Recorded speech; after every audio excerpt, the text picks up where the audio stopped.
welcome to episode 2 of The Revisionists. The Revisionists. You want to do that again? No, keep it that way. I'm Ben. I'm Ty. This is the podcast where we break down movies we think could be made better and make them better by rewriting the movies ourselves and show you what could have been. Today's movie is Indiana Jones and the Crystal of Skull Skull. Kingdom. It's the 4th Indiana Jones movie. Let's start with a plot synopsis. Ty? No, Ty, you have to do it from memory. I don't remember it. Famed archaeologist slash adventurer slash spy slash soldier slash professor Slash war hero. Dr. Henry Indiana parentheses Jones Jr. They left that out. It's called Back into Action when he becomes entangled in the Soviet plot to uncover the secrets behind the mysterious artifacts known as the Crystal Skulls. Like you almost said engaged because he does become engaged. He does become engaged. All right, so now let's talk about our history with this movie. Ty? So I think I could speak for both of us when I say that we're both big Indiana Jones fans. Oh yeah, huge Indiana Jones fans. We've both seen all the movies multiple times. Well, almost all of them multiple times. This is the third time I've seen Crystal Skull. I think this is... All right. All right, funny history behind this. I've seen... This is the second time I've seen the movie all the way through. The third attempt at watching it because we went... were you there when we went to the marathon? Yeah. All right, so we went to the movie marathon of Indiana Jones where they showed all 4 movies for the Blu-ray release. And so we watched 1, awesome. 2, there's a huge debate about that. We'll get into that later. 3... awesome. 3, always awesome. And then as soon as, before 4 started, we were all like, hey, as soon as they nuke the refrigerator, let's all walk out and like pretend like that really surprised us and made us mad. So that happened and then we all like kind of like wandered out of the theater. For each movie, gradually less and less people were in the theater. Yeah, you could tell what movie everyone was there for sure. It was Kingdom of the Crystal Skull. Only the true fans stayed for that. Yeah. How about we get into the actors? Okay, let's look at these actors. So Harrison Ford as Indiana Jones / Han Solo. You know what? There's a huge debate about like whether or not Indiana Jones and Han Solo are the same character. They're not the same character. They're subtleties to they're actually subtleties to his performance as Indiana Jones that make them different characters. So we can get into that later, but basically I feel like they are 2 separate characters. They're very similar. I definitely agree. Yeah. But anyway, so Harrison Ford, how did he do as the subtle, great character Indiana Jones? He gets a lot of flack for this role. Yeah. Especially this movie. And I, for one, am not shy to hate on his later acting career. But I thought he was pretty decent. Yeah, no, like... He's definitely not as good as in the old one. Moving on. Kate Blanchett. She was some real blanchette, if you know what I mean. This woman is an actress, right? Like, there's no denying she has acting ability, and she is hot as fuck. She's amazing. I love her. I love seeing her in movies. Yeah. Old Galadriel. Yeah. No, she's great. She's a good actress. She did not meet expectations in this movie. She's playing Professor Colonel Dr. Irina Spalko. What did you think of her performance in this movie? Shady? Shady? You want to elaborate on that? She was like, all right, so her accent, you know, at first I was thinking like, this accent's going to be terrible, but it wasn't that bad. The problem was that it kept going away every now and then. I'm totally fine with her horrible accent. It fits with the pulpy tone of the movie. All right, you're right, but also no. No, I like her performance in this movie. You do? Yeah. She's like a little bit over the top, and it's funny. But yeah, she's totally like really fun to watch. Yeah. She's definitely like one of the more memorable characters in this movie. That was made for this movie. Yeah. Here we are. The actual third build. Shia LaBeouf. Oh, as man. Mutt Williams. You know, we have some very controversial opinions about this guy. I think we're probably gonna first of all, we're gonna lose 5 billion subscribers, and 2, we're gonna get a lot of hate mail. But in all honest opinion, I think I speak for both of us when we say we actually really like Shia LaBeouf in this movie. Yeah. But not for the reasons you think. I'm a Shia LaBeouf supporter. I think he's a pretty good actor. Yeah. And I think he gets a lot of hate for Transformers and this movie. Yeah. Which he really tries compensating for by being a really extreme hardcore actor. Yeah. Nowadays. Yeah. Absolutely. Well, you know what's interesting? From watching this movie, he is a really good actor. He actually has the chops to at least.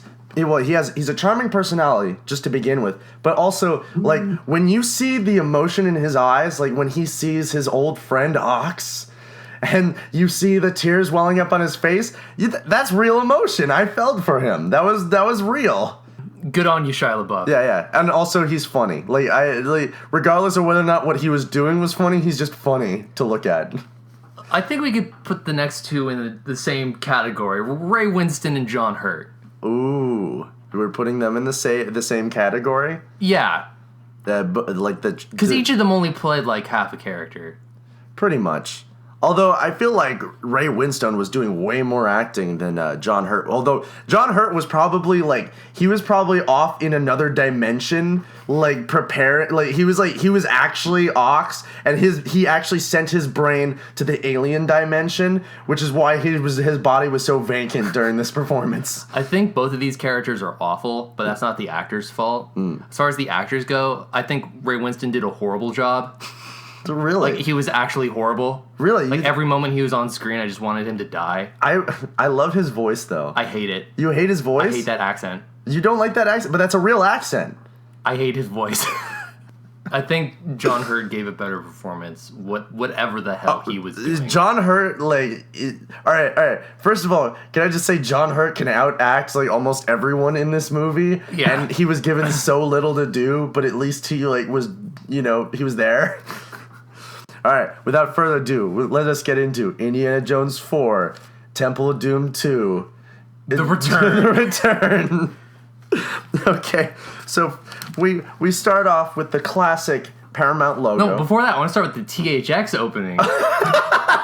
Man, that was the most intense part of the movie. You could really feel the heat. That's the first note I have, THX. Really? Yeah. We open up with the classic Paramount logo, such as every Indiana Jones movie, and every Paramount movie subsequently has opened up with the Paramount logo. But then... But Indiana Jones does it in a special way where they found a mountain that looks like the Paramount logo. Exactly. And then it goes into it, and in this one... And it's always been a mountain of some kind. A mountain. A mound of dirt. A mound of dirt. We cut to a mound of dirt. And a cartoon prairie dog. Is it a prairie dog? I think it is a prairie dog. Yeah, I guess. And that's the worst way to open the movie. Yeah, well, I mean, it essentially sets up the tone of this movie. This movie is a parody of an Indiana Jones movie. This movie, it has a lot to live up to. Yes. And, a lot of people are going to go into it with, a critical attitude. Yeah. And they already started off with oh, you remember what we did in all the other movies? Fuck you. And they look horrible. These prairie dogs. Yeah, it's really bad CGI. Not only do they look bad, they keep showing up. Yeah, they do. In weird situations. Do they show up at the end of the movie? I forget. Are they? No, are they at the altar? They're in the pews. They're the best men. They're all dressed and they're all standing on each other's shoulder, dressed as one man. All right, so then immediately we go to a scene that's actually kind of good. This scene's pretty cool. All right, the thing is, I don't particularly like this scene for this movie. I think this scene would be good in a different movie, because it's a really well directed scene, but I don't like the music choice for Indiana Jones. But I mean, I guess it's setting up the era that we're in. I like the music choice just for this scene. Just for this I'll agree with you. I don't like the pop songs. Yeah. Throughout the movie, I think that's inappropriate for just this scene because it's coming from their radio. Yeah, It's not part of the soundtrack. Yeah. This is true. And also can I say, this is the first Indiana Jones movie we've opened where we didn't have Indiana Jones at the very beginning. We should describe the scene. I don't think anybody knows what we're talking about. Good point. All right. So basically what's happening right now is that as we're talking there's like this Indiana Boner? no, it's Bones. Indiana Bones. That's what I wrote as a title for my I just looked at notes. I just looked at Ty's notes, and at the very top it says Indiana Boner. Anyway, so what's happening in this scene? What is it? Looks like it's an army convoy. Yeah, an army convoy in the middle of the desert, driving up, and there's some crazy '50s teens coming home from the drag race, and they're like, "Hey, Daddy-o, what's up?" And they're trying to like get the army guys to party, and it's pretty fun. Yeah, well, yeah, no, it's really well directed. All the shots are really look really nice. And when they pull up alongside that one guy that like he really wants to race them, like they're like race us. Yeah, he looks at his officer, and his officer's like his officer's like literally his face. If a face could say "niet," his face would say it. But it turns out these guys are secretly Russians. Ooh, and they do something super sneaky and super evil. Yeah, and they like sneak in and kill these guys.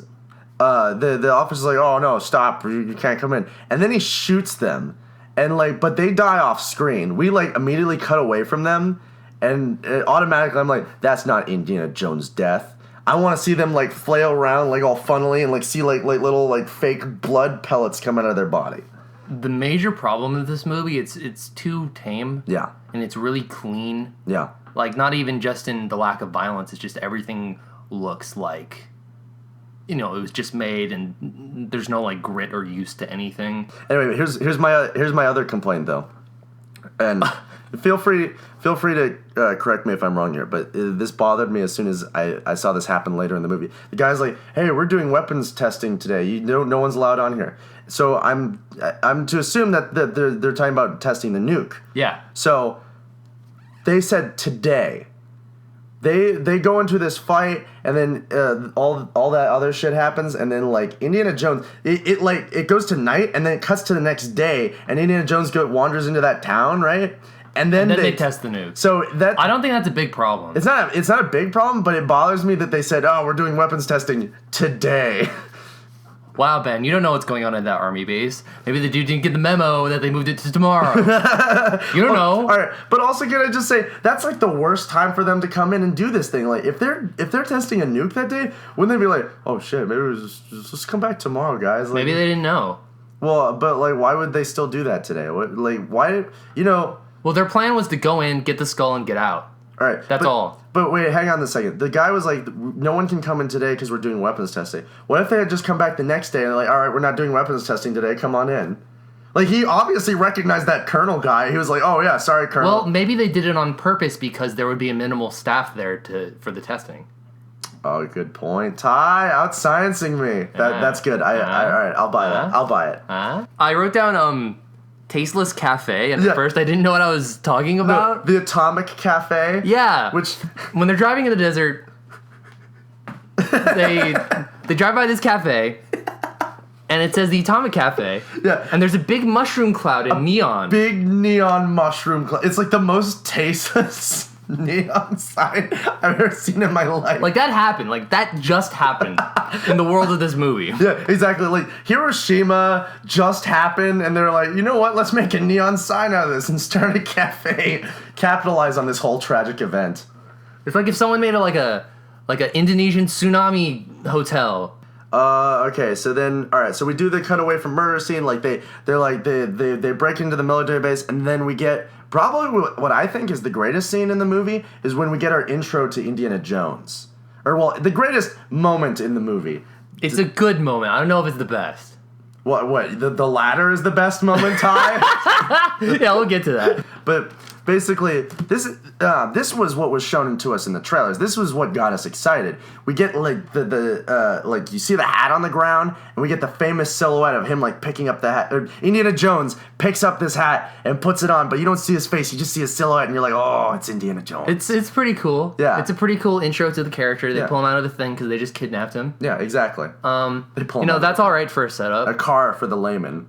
I have a problem with the rest of the scene. No, wait, how he's dressed. Oh, how's he dressed in this scene? Well, it doesn't look like he's actually wearing an Indiana clothes. It looks like he's wearing an Indiana Jones costume. You know what I mean? Like, he went to the Halloween store and he bought an Indiana Jones costume. So he's wearing Indiana Jones pajamas? Yeah, essentially. You know, Like, in the other ones, there's a lot of wear on his clothes. Like, there's a lot of dirt and sweat and grime. Like, because they're kidnapping him from an excavation in Mexico. right. So he was actually, like, working on shit, and he was just in a trunk for hours from, like, the Mexican border into Nevada. Yeah. He's gonna be so sweaty. Yeah. And don't you think the first thing he would say is like, oh, my back. Oh, I can breathe. My knees. Here's another problem I have. Why is he wearing the same clothes that he's been wearing for the past, like, 40 years? Listen, it's Indiana Jones. No. Is he a cartoon character? Is he Timmy Turner? It's his uniform. What? Do you hear yourself talking? It's his uniform. It's how he goes to work. Look, if I were to make an Indiana Jones movie about old Indiana Jones, I'd make it so he's wearing different clothes. So is it like what he was wearing at the Institute? No, that's his professor clothes. But like, also, do you think those were the same professor clothes from the other 3 movies? I don't know, maybe. But he's doing a lot of adventuring in those clothes. He has to have bought a different shirt at some point. I mean, it probably is a different shirt. I mean, like, but look, I just have a problem with this. I think he should be wearing something else, so that way visually we know that he's grown a little bit. He's a bit of a different person. He's a little now. bit taller. Yeah, that's my opinion at least. All right. As far as the shirt and pants and everything go, all right, fine. I'll say like maybe he should have bought a different shirt, maybe. But I think the jacket and hat are probably his like Lucky Charms. Yeah, the jacket and the hat are essential charms. because that old creepy guy gave it to him. Like, I was about to kill you, but here's this hat. For those of you who don't know, in Indiana Jones 3, For those of you who don't know, everyone's seen that movie. Hopefully, if you haven't, just like... I mean, if you're listening to the podcast, hopefully you've seen the other 3 movies because you're listening to the Indiana Jones 4 review. He can keep the hat, he can keep the jacket. I'm just saying, like, maybe he wears some more mature clothes. As a sign of, like, his age and his wisdom and his experience. Okay. Because he's not a young guy anymore. This is true. He has tons of notches on his belt. Well, here's the thing. Costume says a lot about character, okay? And you can say a lot about a character through the costume. So I agree that maybe he should have changed a little bit, have a little something different. But the him wearing the same costume could say something about his character, where he's like, he refuses to change over the past like 30 something years. He's stayed in the same place, and like the world around him can reflect that. However, this was not reflected in the movie at all. He's just Indiana Jones. It's not really saying anything about the character. So what do you think of old Indy? Old Indy? Yeah. Here's the thing. I don't have a problem with old Indy as an idea because a lot of people I've talked to just don't like the idea of Indiana Jones being old. But I'm like, everyone ages. Harrison Ford's still alive. Why not make another Indiana Jones movie? But the problem for me is the way that they did it. They didn't write Indiana Jones like Indiana Jones. They wrote him like a parody of like some old man who like thought he was Indiana Jones at one point and like forgot what life was. It was just like, oh no, you can't run over those kids, and then he just shoots people. It's just like the writing for his character is so like it's uneven. It doesn't feel right. That's this whole movie. Yeah. Can we see who actually wrote this? Yeah. Oh, good point. Because the story ideas aren't bad, but the actual writing's pretty bad. Yeah.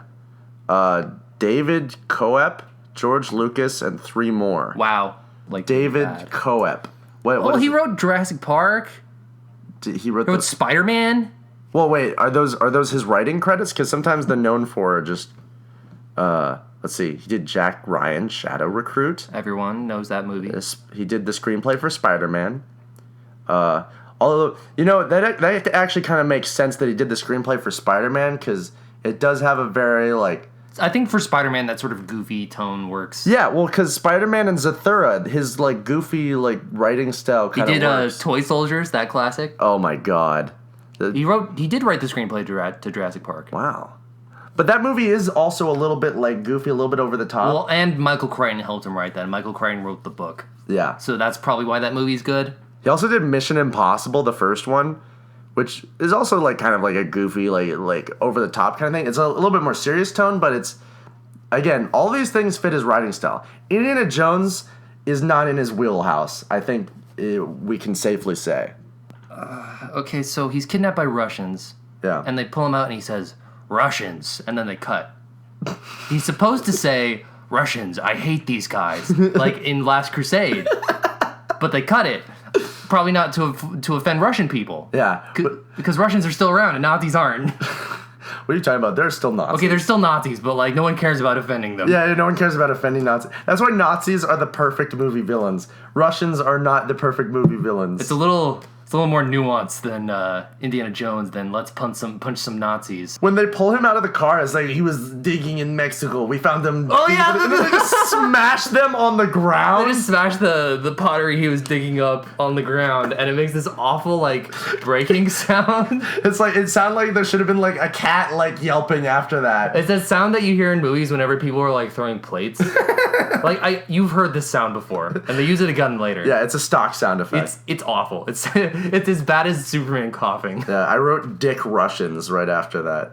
There's something that I like in this scene that it wasn't particularly it wasn't a good line, but it made me laugh a lot when Indiana Jones goes like drop dead, and then like they punch him in the face, and he's like, oh, I'm sorry, drop dead, comrade. Yeah, I didn't mind that. Like this movie, I don't think this movie's as bad as everyone says. Like, all right, this movie isn't as bad as everyone says, but some of these lines are really stupid. Like, but like my one of my least favorite parts. It makes me laugh, but it's really dumb. Is because it's the worst last words of all time. Someone's like, "Any last words?" and he's like, "I like Ike." Yeah, it was really dumb. But I have a problem with that line. Like, why is Jones all of a sudden such a patriot? I don't know. Wasn't he sort of like an intellectual sort, like a worldwide adventurer? You know? Yeah. Well, can I just say, all right. So Indiana Jones is supposed to like, as they set up later on, he's supposed to be a war hero. He's supposed to be like this, like won all these medals and everything. And I'm like, wait a second. Indiana Jones during all of World War II was being Indiana Jones searching for archaeological artifacts. So what was the war that he was fighting in? All right. Well, basically, let me put it to you this way. Like, Indiana Jones refused to fight in World War II, probably one of the most important wars to ever happen in the history of ever, to go look for artifacts. Yeah, he was doing his own thing. Yeah, he was doing and his... he just happened to run into Nazis. Yeah, and he happened to run into Nazis. And then later on, I guess he joined the army and won all these medals for being a war hero. They refused to say what war he was in, so I really don't think... But he was in Korea. Yeah, that's what he had to have been. Those damn Koreans. Yeah, no, like... Koreans, I hate these guys. Yeah, that's probably what he said during the entire war. But so, He's just incredibly racist. Yeah, Indiana Jones, not racist. Also, except for the second one. Except for the second. Also, can I just say, where were Short Round and Sala in this movie? Yeah, they definitely should have been in this movie. Yeah, like we bring back Marion. We should have brought back Short Round as an adult and John Rhys Davies because he's amazing. Sala is the best side character in those movies. I think Sala is one of the best side characters, period. Yeah, I would agree. He's awesome. After they pull out Jones, they pull out the other guy. Oh yeah, your favorite character in cinema history. And they're like, oh, we've had all these adventures together, and we don't know that. They're just telling us this. They fought in Korea together. Yeah, they fought in Korea together, but like this, we just meet this character, and he's supposed to have a history with Jones, and we're supposed to care when he betrays him, and I don't. Yeah, why wasn't it Sala? Why didn't Sala betray him? Yeah, that would have broke my heart. That would have broke your heart. But what if Sala was there and like he betrayed his trust, but then he was only doing it out of love for Indy? He did it to save him. That'd be great. Yeah, right? Or what if it what if it was Short Round? Short Round was there with him. It's like, I'm sorry, Dr. Jones, and then he like shoots him in the knee. Oh no, Short Round. No, and it's like, I love you, Indy. And he burns him. I like that Kate Blanchett's character is she's like a pseudo psychic. A pseudo-psychic? Like she's into all this weird Soviet science. Yeah. That was something the Soviets were like actually into. Yeah. Well, no, that's actually one of the cooler parts of the movie. Yeah. But she never does anything like super psychic. Like what she does is the first thing you see her do to Indiana Jones, she holds up her hand like to his face, saying, "I'm going to read your mind." And then Indiana Jones cackles at her like in a lunatic. And then she's like, "You are Hogmanthel Reed," and like I think it's implying that there's like literally nothing going on in his head. He's just like some dumb like action man. Nah, I thought it was implying that she's a fraud. Oh really? Not that she's a fraud. It's just that like her Soviet science is bullshit, and that's why she needs the skull. That I guess that's a good point. Basically, what I was thinking, because like they played spooky music and like it zoomed in all close, I was just like, Indiana Jones just has a blank mind. Like he doesn't think about things. No, but he's a before. smart guy. No, he's a super smart guy. But like he's also like, he's like John McClane. He like he goes around does shit, and like he doesn't have to like premeditate it. That's why when he commits murder, it's not actually murder. He didn't premeditate it. He's just entitled to kill whoever he wants. Exactly, because he didn't think about it beforehand. That's right, kids. Murder's okay as long as you didn't plan it ahead. I'd like you to hold that up in court. Okay. So here's something that really bugs you. Okay. That the alien's magnetic. Yeah. Well, all right. They come into the Area 51, and then it's like, anybody got a compass? And like they don't say shit to him. So And they're like, "Nyet." Nyet. But like he's looking for a compass, and all of these soldiers don't have a compass. Is that actually. Is that a problem? At least one of them should have a compass. Yeah, like first of all, they're in a country that they're not from. Do you think they would have a compass? In the middle of the desert. Yeah, they're in the middle of they should have a compass. So no one has a compass. Dummies. So then he has them empty hand grenades into his hand that he then throws into the air, and they follow like the magnetic pole. That's a pretty cool idea. All right, it's a cool idea, but the CG for it isn't that good. Yeah, it's pretty bad, and the magnetism's really inconsistent. But you had a problem specifically with this alien being magnetic. Yeah, I don't understand why it's magnetic. Does it matter? It's an alien. It's an organism. Are organisms magnetic? No, but it evolved on a different planet than you did. So? What do you mean so? You don't know what their planet's like. You don't know what kind of evolutionary advantage being magnetic has. What advantage? What if their food is metal? So they're walking around and like it gets magnetic towards them. That way they don't have to hunt. That's how they were able to get so smart. No. But just say you don't know. The evolutionary advantage of being magnetic, like the advantages, like they so out like far like are below the cons. Like the cons are so much. No, but what if there isn't any magnetic metal on their planet, and they're magnetic for other reasons because they have a different biochemistry? By default, all planets like have some sort of magnetism to them. Yeah, but they have a magnetism, but like not all kinds of metal are magnetic. So like they don't have like a pull or like push type of thing. Not all metals. Okay. Like gold isn't magnetic. So then why does it like suddenly attract to like the spaceship or whatever? Like when they're carrying the skull around, like all like the metal, even gold, like start like going. Well, into... doesn't Shia LaBeouf say something about that? He's like, "Oh, gold's not magnetic."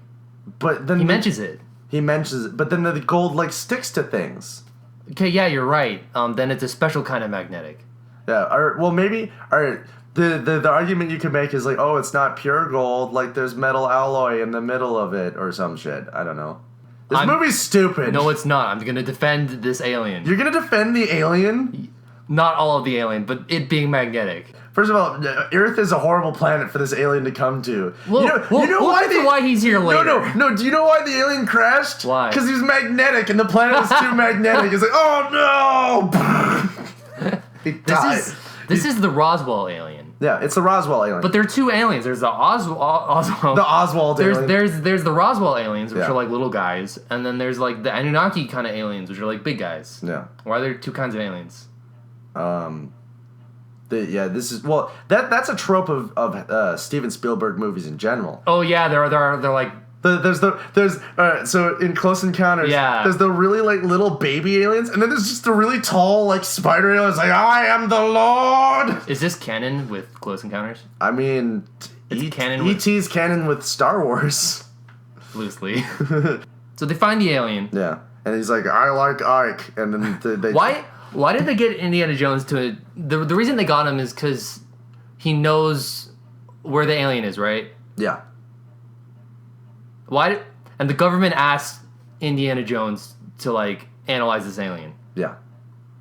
Is a history teacher really the person who you'd pick out for this kind of thing? No, but it's Indiana Jones, the greatest archaeologist, and I can get the sense that maybe he's like an anthropologist, and they want him to analyze the physiology of the creature. No. Or maybe like he has history with weird shit. Yeah, I mean, like, the thing is, Indiana Jones is probably not the most qualified person to bring in for that. No, I'd bring in like a theoretical biologist or something. I think there's a part later on where they say he just happened to be in the area at the time, so they just pulled him out of circumstance. No, not the government. The government went out and got Indiana Jones. Really? When Area 51 happened. Oh, really? They're like, we're going to get the world's experts to look at these. Oh, the world's expert. Who's that one guy who kept defeating Hitler every now and then? Just by accident? That guy keeps running into biblical artifacts. He runs into biblical and Indian artifacts. Well, that's another thing. Okay, in the world of Indiana Jones, the biblical god is definitely real. Yeah, exactly. But so are the Hindu gods. Yeah. And so are aliens. So are aliens. Although, here's the thing. I don't have a problem with aliens being real. Like, because, first of all, I believe in alien life. I don't think there's a doubt in my mind that there is alien life somewhere because the universe is enormous. Yeah, but you don't think God's real. I don't think God's real. But in the world, it's Indiana Jones, though. It's a movie, so I'm okay going like, all right, so God's real in this movie. And aliens are real. Yeah, well, and aliens can be real, but the thing is, the aliens immediately, like, disprove everything that happened in all the other movies. It's like, oh yeah, there weren't any gods, it was just aliens. And yeah, like, does that retroactively mean that all those ancient artifacts were alien artifacts? I mean, possibly. I think that's what they were trying to imply, maybe. That kind of sucks. It does suck. It ruins all the other movies. Yeah. Well, leave it to George Lucas to be a retroactive revisionist. Yeah. Just like us. Yeah, we like George Lucas himself. We too are cinema. But we are infallible. Yeah, we are infallible. Unlike and he George is wrong all the time. George Lucas. Oh yeah. Yeah. Then we finally get into some actual action. That stupid guy betrays him. Yeah, the stupid guy betrays. We already talked about this, but this is where it happens. Yeah, he betrays him, and then we get like kind of a cool action scene. Although like Indiana Jones is like super limber for a guy who's like, what? How old is he? Like 70, 80, something like that at this point. I don't know, but this scene was pretty good. Yeah, it was pretty good. And like you get a little allusion to the Ark of the Covenant. Like they just smash into it and you see part of it. A little illusion. It fills up the whole screen. It's like, look at this. Remember this thing. This brings about one of my biggest problems with the movie is like they have the fight, then they get on that rocket thing, and it shows like it shows how goofy the tone of this movie is. I thought that rocket thing was really cool. It was cool, but like wasn't it really goofy though? Like especially I don't think it's goofy in a way that would contradict the other movies. No, not, I think weird stunts like that happen in the old ones too. Not the rocket thing specifically, like the way they reacted to the rocket. Yeah, like, their faces like we'll probably put screen caps up of this on the Facebook. By the way, go like our Facebook page, the Revisionists. Yeah, like Facebook. once they got off the rocket sled, like they had a really silly reaction face. Yeah, everything was super late. It was just over the top and silly. And then Indiana Jones runs over, hides, like he just lays down on the dirt, and like the guy's like, "Oh, where did he go? He must have like been like he's had 10 seconds to get away. He must be." I'm okay with that. That's kind of like that's movie logic. All right, fair enough. It's kind of lazy, but you know, something you got to buy in. All right, now we get into the most controversial part of this movie. I think they should just cut this whole scene out. What? Nuketown. Nuketown? The Call of Duty stage. Oh my God! It is the Call of Duty. Indiana Jones is in the middle of the desert, and he wanders onto a wanders into Call of Duty. Nuketown, the Call of Duty stage, and he gets a 360 no scope. Right. To be fair, this scene really doesn't make a difference in the rest of the movie. It doesn't play any part in any of the rest of the movie. Yeah, exactly. So they should just cut it out. I guess you're right. It can totally just be cut out. But here's the thing. I think it's a pretty well directed scene. Like, it is well directed. When Steven Spielberg directed it, it's amazing. Of course, but it's really interesting because you have the contrast of the desert, and he wanders into this like really perfect town, and like, he's knocking on the door, and then he like goes in, and like there's just like creepy mannequins. And I remember the first time I saw this, I was like, this is really creepy. I'll agree with you. The pacing is really cool. Yeah, it's super out of place for an Indiana Jones movie. Absolutely. Like in a different movie, this would be like eerie and kind of like creepy. Exactly. So. I think that would, like, regardless of whether or not it belongs in this movie, it was well done. And then And then we don't even need to talk about this. He gets in the fridge and they drop the nuke and it's lead lined. And it explodes and he goes 20,000 feet in the air and he breaks all of his bones. he climbs out of the fridge and goes like, oh! You'd be dead. Well, no, don't you know? A little bit of trivia. They brought on actual scientists to say that he might possibly survive. No, I don't think they brought an actual scientist. No, they did. They said that they did. They brought in an actual scientist to like... Cite your sources. IMDb trivia.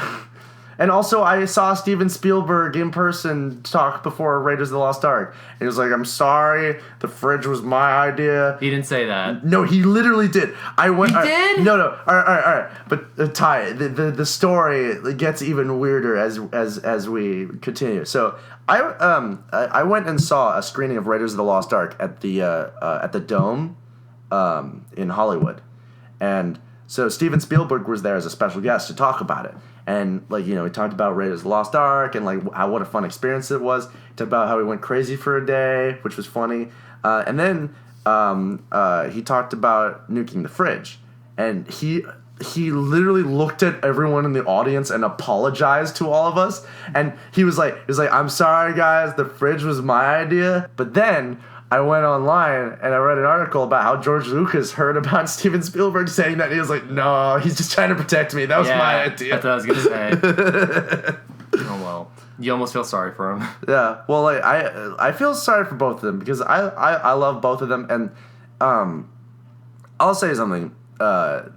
Like, we joke and, like, we harass George Lucas all the time, but we do love him as a person. Like, I love George Lucas and, like, he's a lovable scamp. Well, he's just a lovable person, and I don't agree with everything he's done, but I respect him, and like, you know, I respect him as a person, and I've even written him a letter, because I wanted to tell him how much I loved him as a director and what an influence he's been on me. So, just so you know, George Lucas, I don't hate you.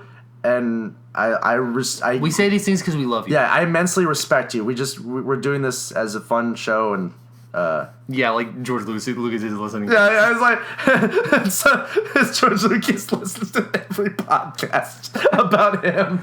Well, he might. You don't know what that guy's doing all day up in Skywalker Ranch. I mean, he's retired now essentially, so he's gonna listen to a bunch of podcasts. I'm gonna listen to every podcast where nerds talk about how much they hate me. Don't watch. Why are they testing nukes at the same place they keep all their magic items? That's a really good point. I don't think they ever tested, because this is Area 51. That's in Nevada. We know where that is. Yeah. Everything's radiation proof, I guess. I don't know. That's another problem I have. Why is this magical? Okay, the warehouse at the end of Raiders is one of the greatest moments of movies ever. Yeah, absolutely. It's awesome. Yeah, it's great. I don't know exactly what it is, but I kind of have a problem with this place being Area 51. Yeah. Well, I don't know. Because Area 51 wasn't a thing in the first Indiana Jones. Like, you know, there was nothing special about Area 51 in the 30s. So why, like, I mean, I don't know. It could have happened by accident at some point. But it is kind of weird that it is Area 51. Well, I get it in the logic of the movie. It's like, oh, this is where we keep all our spooky stuff. Yeah. This is where the government stores its spooky crap. Yeah. And then an alien lands, like, oh, let's just put that into the spooky shit. Well, that's a huge problem that I have. They hide it under like a dozen other boxes. Like it's like they took like IKEA furniture that they didn't want anymore and then put it over the alien. And it's like, we don't need this. But what if all that stuff is like more important stuff, like a Cyclops or something? Yeah, but or a vampire. A Cyclops and a vampire are more important than alien life? Is that what you're saying? Maybe. So after he's fine from the nuclear blast. Yeah. He gets scrubbed down. Yeah, like the CIA kidnaps him. The CIA, yeah. And they're like, you're a stupid war hero. We don't believe anything. He's like there was this one guy's like, man, this guy's a war hero, and they're like, fuck him, or he's not. And like you're under great suspicion from the FBI, and it's like, first of all, no real reason. Yeah, no real reason. Like he was just at a nuclear testing site by accident. Well, it's because he's a college professor. Oh, stupid war hero. They literally take his purple medal and like throw it in his face, his purple heart.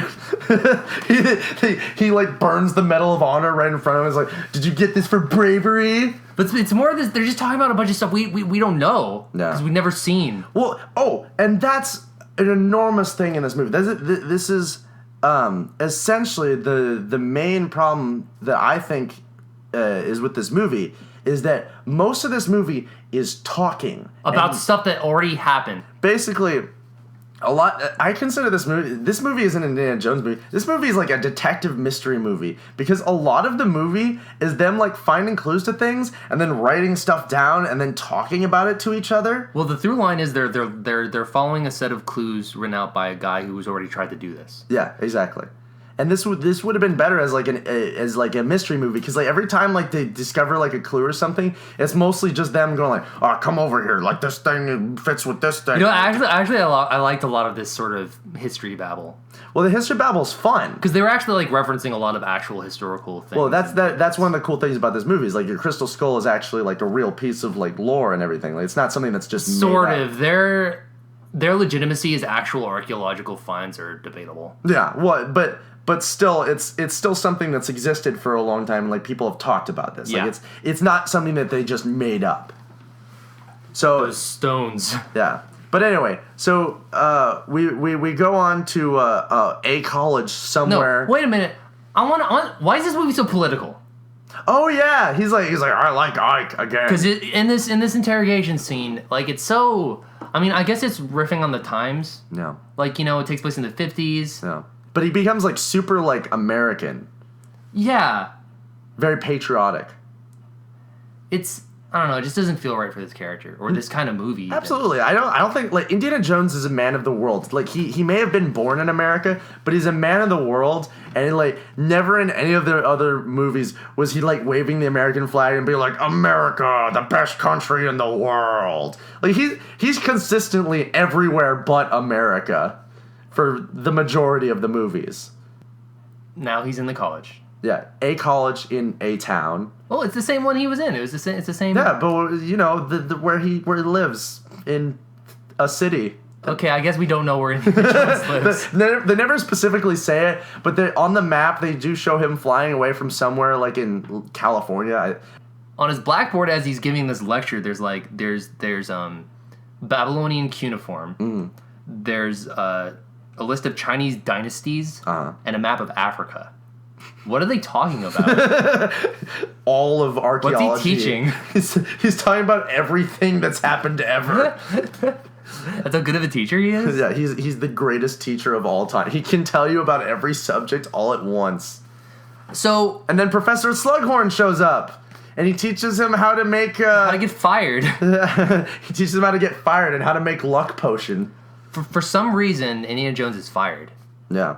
Well, it's so weird. It's like the FBI is investigating you, and he's like, what? What are you talking about? It's like, oh, you're fired. Yeah, we don't see any of this happen. He just told it. Yeah, why didn't we see it? What if he went into his office and he saw like CIA guys going through his files? Yeah, or something like that. You mean like in the third movie when he comes back home and his entire home is or his dad's home has been ransacked and like you see like all this stuff like all over the place? Yeah, something like that. We need to like actually see the consequences of what's happening to make the connection in our brain. Again, all talking, not showing. And then we see a picture of Sean Connery and Marcus. Yeah, and they play like they're dead, and they play this nice little thing, and it's like in my mind it's just going, we couldn't afford him to be in this. He is dead now, 'cause his pay was too high. That's essentially what that is. We were singing that literally with the movie when it was happening. Yeah. He's getting on a train. Yeah. To leave. He's been fired. Oh right. And and the other guy, the dean of the school, I guess, was like, professors are disappearing all over. They're looking for you. What? Yeah. Oh, like professors like all over the world are disappearing? Not over the world, but like around. Oh, around. So people are looking for him. Okay. Interesting. So he was just gonna leave town on a train? Yeah. Like a coward? Like, yeah. No, this is when we get introduced to the greatest character in cinema history, Man, the myth, the legend. Shia LaMotte Williams Boof. Drives up on his motorcycle. He's like, hey, daddy-o. Hey, Daddy-o, I'm wearing my hat sideways and I have my name on my jacket. Yeah, he has his name on his jacket like a child. Ty pointed this out to me like halfway through the movie. It's his name stitched on his jacket. Like he works at like an auto shop, which he might. But would he wear like a leather greaser jacket to work? What does he do? Does he work anywhere? He's just a bum, essentially. He's just a fucking bum. He's just a 50s greaser bum. So he asks Indy to help him look for his friend Oxy. And this is, what's that actor's name? John Hurt? John Hurt, yeah. This is John Hurt's character. Yeah. And the first 2 times I've seen this movie, I didn't get that connection. Oh, yeah. I thought that John Hurt was just this random guy they ran into. It's horrible because they set up a character. Yeah. And then you get to this character and he isn't that guy. Yeah. He's just like some babbling moron He's hobo man. Yeah. Like, the thing is, it's a cool idea, but first of all, we're not familiar with who he was originally. So it doesn't mean anything to us that he's now a babbling idiot. Yeah.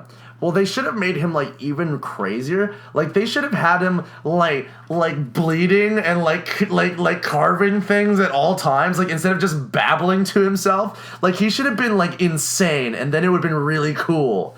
So then this action scene happens. It's awesome. It turns into Back to the Future for half a second. Yeah. I don't remember how it started, but like these jocks push Mutt into a bunch of greasers. And then it's like greasers versus jocks. And then when they run out, the most intense fight I've ever seen like breaks out. Like they're smashing chairs over each other. It's incredible. It looks great. This chase scene's awesome. Yeah. I think it's the best part of the movie. It's well shot. Yeah. It's well directed. It has some weird content. Yeah. Like there's they drive into the library and this one of Jones's students like wants to ask him some questions while he gets on the motorcycle. Again, goofy. That was silly. Yeah. Again, just it's too goofy a tone. Like it needs to be. I'm not gonna say Indiana Jones is all about subtlety because it's obviously not, but there is some subtlety that's in the movies, like especially the first and third one. Like, I was thinking about this earlier. Here's like the difference. Like in Indiana Jones, like in the third one, like there's this whole like back and forth between Indy and his father, and like that's set up, and like it's set up through the dialogue and the way they talk to each other. But throughout the movie, he keeps calling him Junior.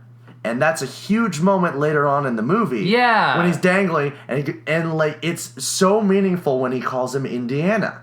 Yeah, right? like these movies aren't really dumb as like a lot of people might say. Yeah, exactly. Criticism. Exactly. Like it's over the top and like actiony, but there's heart to it that is actually meaningful. And then you get like in this movie, like yeah, they might as well be playing like silly Looney Tunes music. Yeah, exactly. Like I had a comparison. Here's what it is. All right, so you have that. Sorry, I revelation. So what brought that to my mind though was that was a huge reveal. It was a huge meaningful moment between father and son. And how does Indiana Jones find out he's the father of Mutt in this movie? By his mom yelling at by Marion yelling at him while they're sinking into the sand. Is like, he's your son. It's a very on the nose. Yeah, kind of movie. It's super on the nose. Like the thing is, it should have been like built up. It could have been a cool reveal. Like it's like, oh yeah, he's your son. Like, just everything about it, like the humor, the way the story flows, just feels very dumbed down compared to the other ones, and playing it way too safe. Yeah, absolutely. So yeah, but anyway, back to this action scene. Oh, you know what it was? It was the KGB. Oh yeah, they were trying to kidnap him. That's why he was trying to run away. Yeah. Well, I don't think they're here for the milkshakes. Yeah, that wasn't bad. That's good. I like that.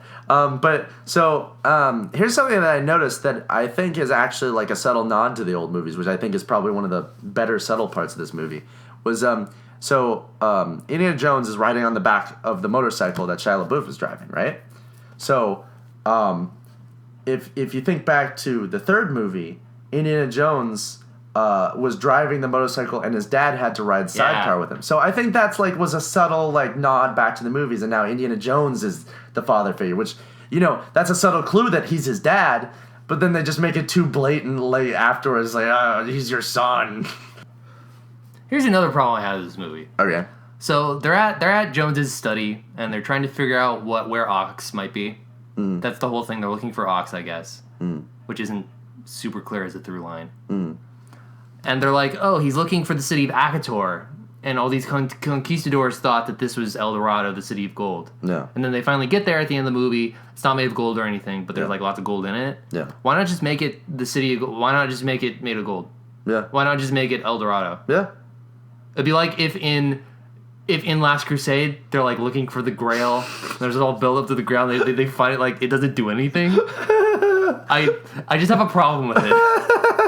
It's like when they get the Ark and it isn't all like awesome and made of gold. It's like made of wood. It's made. This is wood and it isn't really the Ark of the Covenant. It's a shoebox. This is a shoebox where we put Ralph Macchio's bones. What? By the way, can I just say for 1 second, I flipped to my other page of notes, and we forgot the best line in the movie. What has it happened so far? It happened. What happened is Shia LaBeouf pulls out a knife, and like Indiana Jones is like, "It looks like you brought a knife." Pause. Pause. Pause. KGB pulls out guns. Pause. Pause. To a gunfight. He puts on his glasses and it goes, whoa! Yeah, that was it. He delivers it like a joke punchline. Yeah, and also when we were speaking about how ridiculous that whole like scene was earlier, like when the student has to ask him a question. Also, we get the first ever close up Wilhelm of all time. Yeah, we do. Like, we get a close up of some nerd student. He's like, "Ah!" And in case you don't know, the Wilhelm, you've heard this noise throughout all of cinema. It's the most famous scream of all time. It's really hard to do. Yeah, I'll put in the clip right now. Yeah, see, that's and there you go. That's the Wilhelm. And never in cinema history have we ever cut to a close up of a. It's always been a background noise. Yeah, it's been a background noise. You see someone fall and then you'll hear it. But then we cut to a close up and like his mouth. It's really unsettling. And it's clear that this noise cannot come from this person's mouth.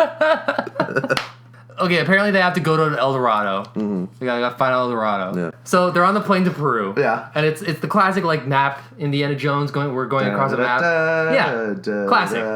One of the intershots for that montage was Shia LaBeouf like on the plane like cuddling his motorbike. You know what I'm talking about? Why does he bring his motorcycle with him? How much did that cost? To ship his motorbike to Peru? Probably a lot. Also, does he ever use that motorcycle again? I don't think so. I don't remember him using it. It's like that scorpion thing that never comes back. We'll get to that later. So they're in Peru. Yeah. And apparently Indiana Jones rode with Pancho Villa. He's this really infamous Mexican revolutionary from like the turn of the century. So Indiana Jones must have been riding with this guy when he was a kid. Right. Which is, okay, weird. Yeah, like when he was a Boy Scout.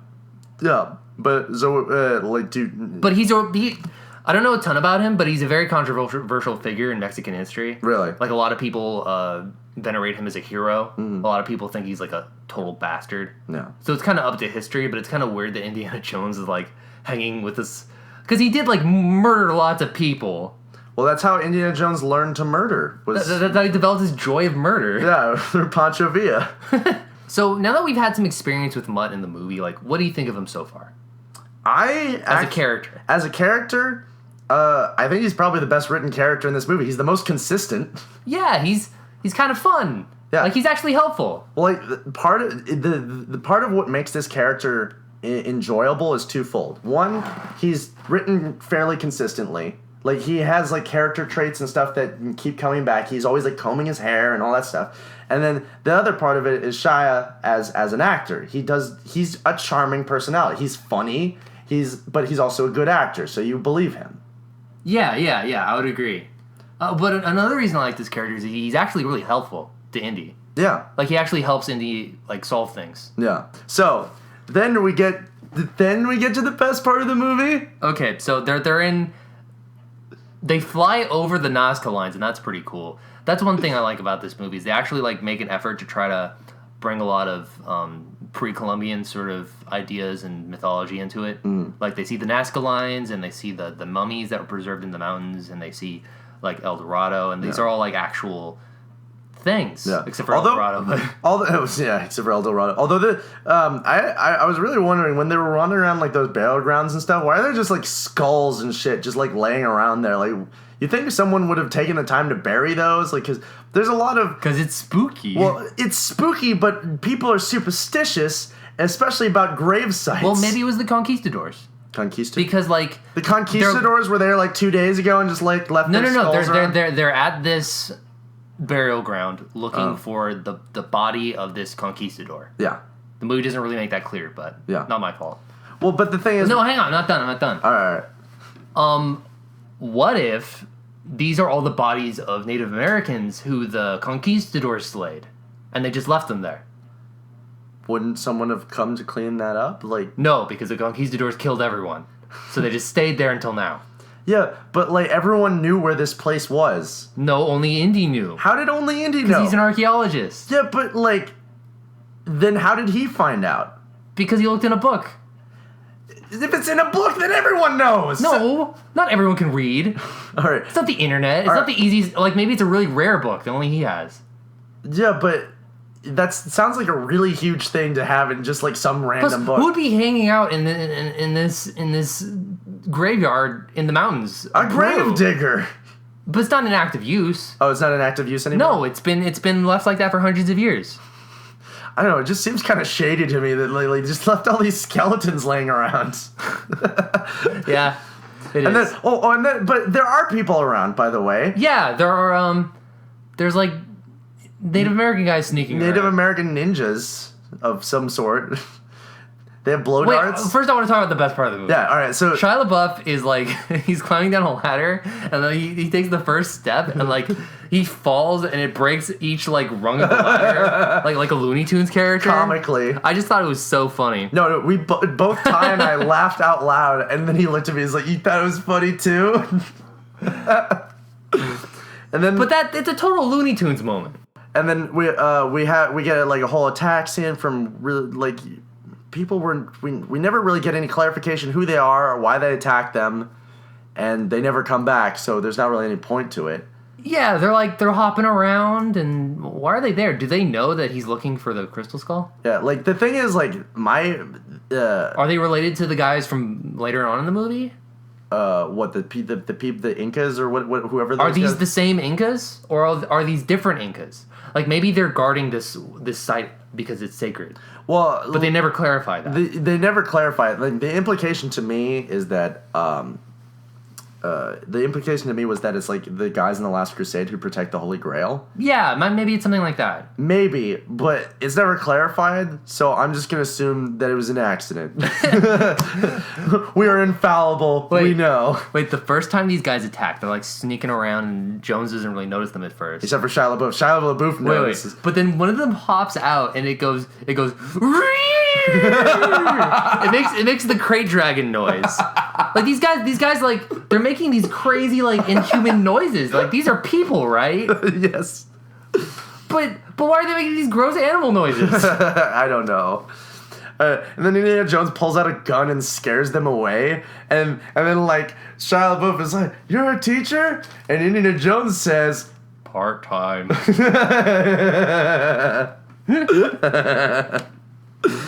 So that kind of happens. It doesn't really have any point. Yeah. So they go creeping. They go into the catacombs. Yeah. And wait. Are we going to talk about the same thing? I think so. So I'll start and stop me if we did. Okay, go ahead. Okay. So Shia LaBeouf's like looking around and he sees like a little thing hanging from a spider web. And he bumps into it and he's like, oh, it was just a thing. It's just a thing. This is why we love Shia. It's one of the many things in this movie that doesn't have a point and is not referenced any way later. Yeah. But it's I'm okay with that moment specifically because it's just a character moment. It's just him, like, you know. Well, no, but then there's another thing right after that where a bunch of scorpions crawl on him, and Jones and he's like, "Oh, are these venomous?" And Jones is like, "No." That's exactly how the scene goes. No, he says, was it big? And he's like, yeah, it was huge. It's like, good, the bigger the better, because the smaller ones would like are no, but he doesn't say that. He just ends with the bigger the better. Yeah. Well, basically, he doesn't explain the larger scorpions have less venom. Yeah. Well, I mean, like he does it in a very roundabout way, but basically that felt like a setup for something, right? Like that, like there should have been like another scorpion like hanging in his like jacket, and then someone attacks him, and then like is a little teeny scorpion that bites the guy. Oh, that would have been awesome, right? It's like, or at least better than what they did. Yeah. Well, I mean, it's a comeback. It's something that you bring back around. Why was that there?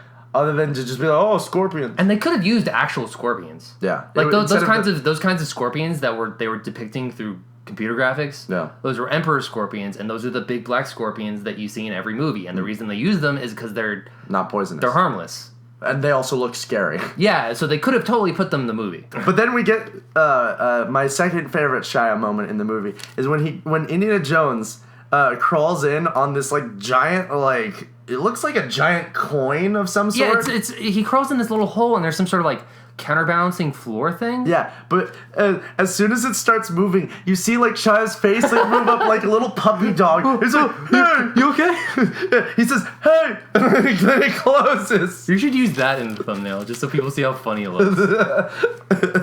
I'm gonna again follow us on Facebook. We'll post all these pictures for you. So I made a note around here that really missing Belloc.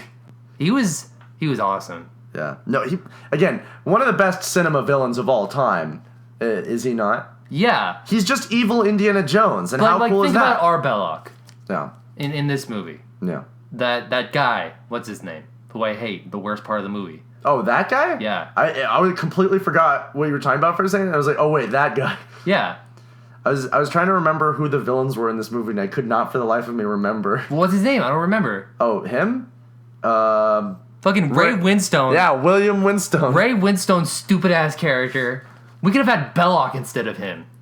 Well, imagine having a Belloc. I mean, Belloc's dead, though. Like I know, I was just missing the cold, steady hand of Belloc. Again, another piece of subtlety in the original Raiders of the Lost Ark was Belloc is supposed to be an evil Indiana Jones. Yeah. And that's referenced throughout the movie. And there's that great scene in the bar together. Were you talking about the watch? Well, yeah, where he's talking about the watch, and he's talking about like, you are exactly like me. All it takes is one little push.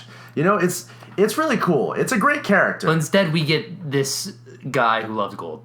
Yeah, there's not really any subtlety or.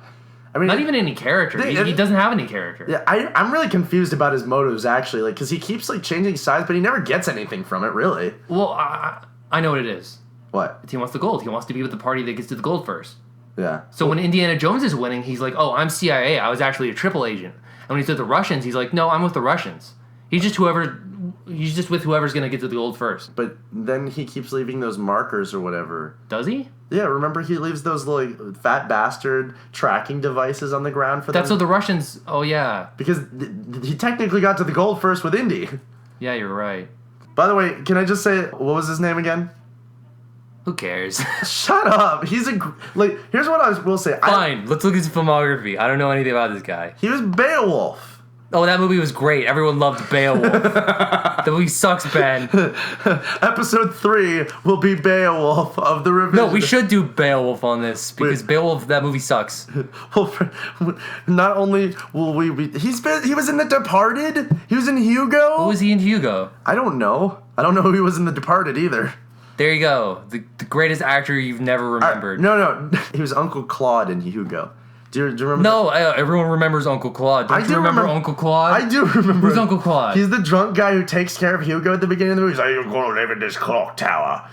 And he has the exact same voice as the fine, I guess I remember him now. Yeah, see? He was in Ben-Hur, but the TV series and not the movie.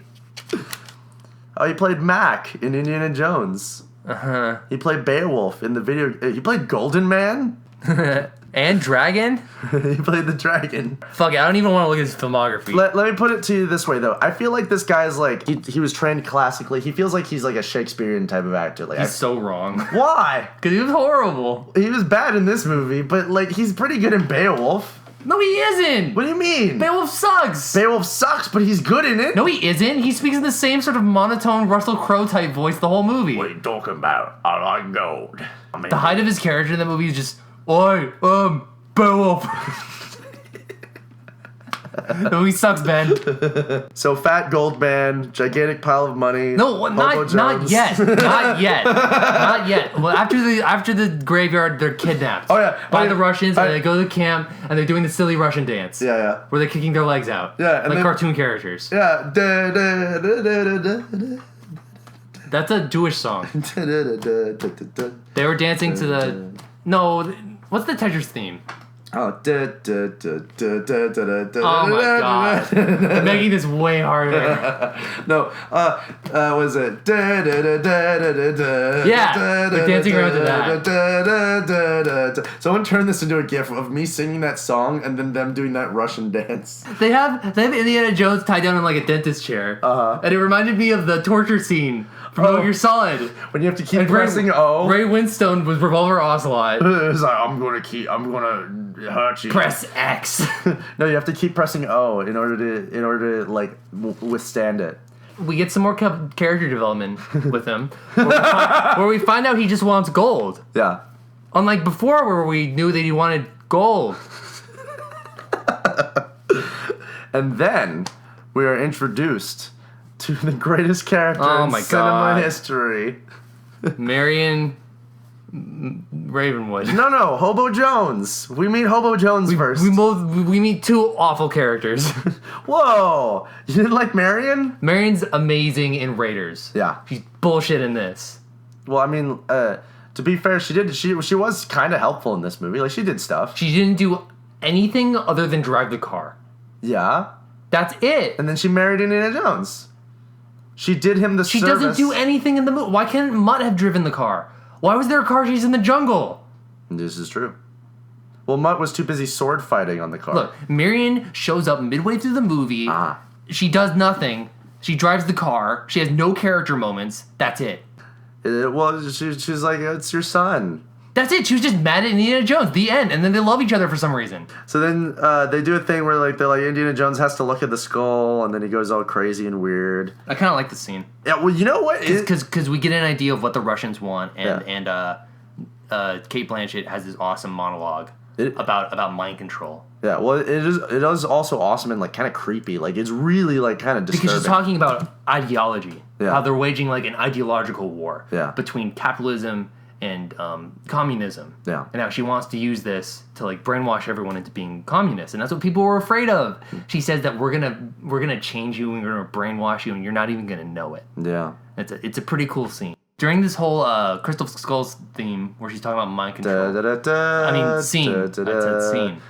How do I describe how this shot? Like, the whole time there's this cloth, semi-permeable cloth in front of Indiana Jones. Yeah. And it's backlit, so we get a silhouette of Indiana Jones on the cloth. But Indiana Jones, like, we can see him through the cloth inside the silhouette. So we get, like, an Indiana Jones within an Indiana Jones. Yeah, there's a smaller Indiana Jones inside of a giant shadow Indiana.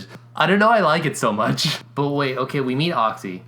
Or Oxley. Or Ox. Yeah. Finally. Yeah. This great character that everyone remembers and quotes and loves. Everyone has an Oxy action figure. Yeah. I have mine right here with me. As we've mentioned before, he's just a babbling idiot, and there's no sort of tragedy. We don't really care. Yeah, except on Shia's face. Like the tragedy is on his face. Like when he sees his when he sees his dad, he's like you can see like the emotion on his face. Like that's the scene where I paused the movie and I turned to Ty and I was like, this man is an actor. He like no one else is trying in this movie. Maybe Harrison Ford's trying a little bit, but Shia, he's putting it all out there. Here's one more thing I kind of like. Ox is making all these rapid movements with his hands. And he's like, oh, wait a minute. And he gives him a pen and paper. Yeah. It turns out he's trying to automatic write. Yeah. He's trying to do automatic drawings. Can I just say... he doesn't. It's these awesome pictograms. And Indiana Jones is like, oh, let's figure these out. And we'll figure out where Akatosh is or whatever it's called. Yeah, but like what was so funny about that was that he was holding up and you can tell his hands are kind of shaky. And like he's like no one's like a perfect artist. But he draws them so well under such horrible circumstances. Did you see how good those drawings turned out? Well, he wasn't even looking at it. He wasn't... Well, he wasn't just from his brain. Obviously, it was coming from his brain. So I'll give him the credit that he's probably able to draw them really well. But Indiana Jones was holding it very shakily. So it was like, I feel like it would have been like, oh, no, you messed it up. Here, let me pick up the pen again. Yeah, why didn't they just set it down and like hold his like wrist over it or something? Here's another dumb scene. Yeah. They're trying to escape the Russians, Yeah. and they fall into a quicksand Yep. pit. And the dialogue is horrible. Oh, the dialogue is really bad. And they throw him a snake to try to get him out. Yeah. Well, that snake just tear in half. I felt really uncomfortable watching that. I felt bad for the snake. It was a very thick snake. It was a thick snake. Like, the snake's nothing but muscle, but, like, Yeah. I don't know. Doesn't feel right. I mean, I feel bad for the snake because, like, that probably was a big strain on his back. Like, Oh, my back. do you think that snake got workers' comp for working on that day of set where they had to pull on him? And then when they're done, they just, like, throw it away. They just throw it into a bush, and it just throw it into the woods. and it looks so dumb and rubbery. How do we describe how awful the writing is in this scene? It doesn't feel like Indiana Jones. Like, he's like freaking out and like. Well, because they threw a snake at him. Well, they threw a snake at him, but like Indiana Jones, Raiders of the Lost Ark, he's faced with thousands of snakes. You're you know, right. You know what he says? He says, "Snakes. I hate snakes." Or why did it have to be snakes? Why did it have to be snakes? But he keeps his cool. Yeah, like he goes down there and like the one time like when he's first down there, he's kind of like got an expression of like get down here and like he's definitely anxious, but he's not like I won't touch it. Maybe his age turned him into a fucking pussy. Want to know what I wanted to happen? What? Like the whole time Shia LaBeouf has his knife out. Yeah. Like I wanted Indiana Jones to be like, just fucking stab the man. Just fucking killed him. You never killed anybody? What kind of son do I have? It's kind of like King Superman again. So Indiana Jones keep passing down the rage chromosome to and he's just like, yeah, Mutt. Just slide the knife into his throat. Just feel the blood running down your wrist. What scene was this? Just during the fight scenes. I wanted Indy to encourage Mutt to like violently murder someone. Yeah, did Mutt kill anyone in this movie? I don't think so. Yeah, he was like really tame character. He didn't like kill anybody. Well, he's just a dude. The knife's just for show. Yeah, well, I mean, that's the thing. I wanted Indy to like disturb him, like you're just a fucking pussy, Mutt. I mean, no son of mine. Indiana Jones does commit murder in this movie. Like he murderates people. He's a brutal guy. So how come Mutt like because like there's one scene where like Mutt like kind of freaks out and like he like tries to comb his hair and like and he's like put that away, like that there's that, but like Mutt should have like had a moment where he had to be Indiana Jones because they reference him like gonna be might be the next Indiana Jones at the end of the movie. So why don't they have him like I mean he sword fights, but then he should have like stabbed her in the chest and like thrown her into a volcano. Yeah, I wanted that to happen. Oh, just fucking kill her. Kill her. On my notes it says the dumb begins. I think that the first two acts are okay. I wrote when did all of this happen? I wrote that too. Wait, really? What are we referencing? I don't know. I think it was when he was talking to Oxley about like all their history together. Yeah, like when did this happen? Yeah, when did this happen? Like there's a lot of stuff. Like there's all kinds of new stuff that they bring into this movie that is never referenced in any of the other movies. I think that's the main reason why this movie's so bad. Like the only references to the past movies are that like Sean Connery and Marcus are dead. And they run into that Marcus statue and his head flies off. And Shia laughs. And like Indiana's just like, that was my friend. Yeah, and he just looks at him like, that was real tasteless. I knew that guy. I knew that. He was one of my best friends. Yeah. All right, so then they're in the back of the truck, right? And like they're cutting down the forest in like the most like horrible way possible. So they have a gigantic Stupid robot CG machine. A gigantic truck with axes and lasers and buzzsaws. It's cutting down the forest for some reason. And so sharks I guess, for some reason. I guess so they can get through the convoy. It looks like something out of the Metal Slug games. Like it looks like a boss from Metal Slug. Like you have you ever played Metal Slug? Yeah. The arcade? Yeah. It looks like something from those games. Yeah, I totally get you. But then we get this like weird scene where it's funny, maybe? What? Where they're in the back of the truck and they're all arguing with each other. Yeah. And then like the Russian guy's like, shut up, my Russian headache. And then Indiana Jones like punches the shit out of him, and Shia LaBeouf tosses him a knife, and like it falls down, and then there's this weird joke where like he's like uh-oh, and like Shia like gives him this look as if I don't know, did it penetrate his butthole or something? Well, there was a tearing sound. Yeah, but Shia throws Jones the knife Yeah. to cut his bonds. yeah. And then we hear the knife go off. It goes ka-ching, And then we hear a tearing sound. Yeah. And then Jones looks at Mutt, and then Mutt's all like, oh shit.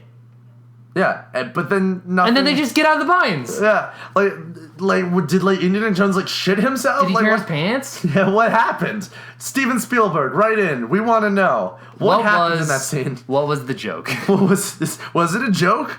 Did Indy stab himself in the back?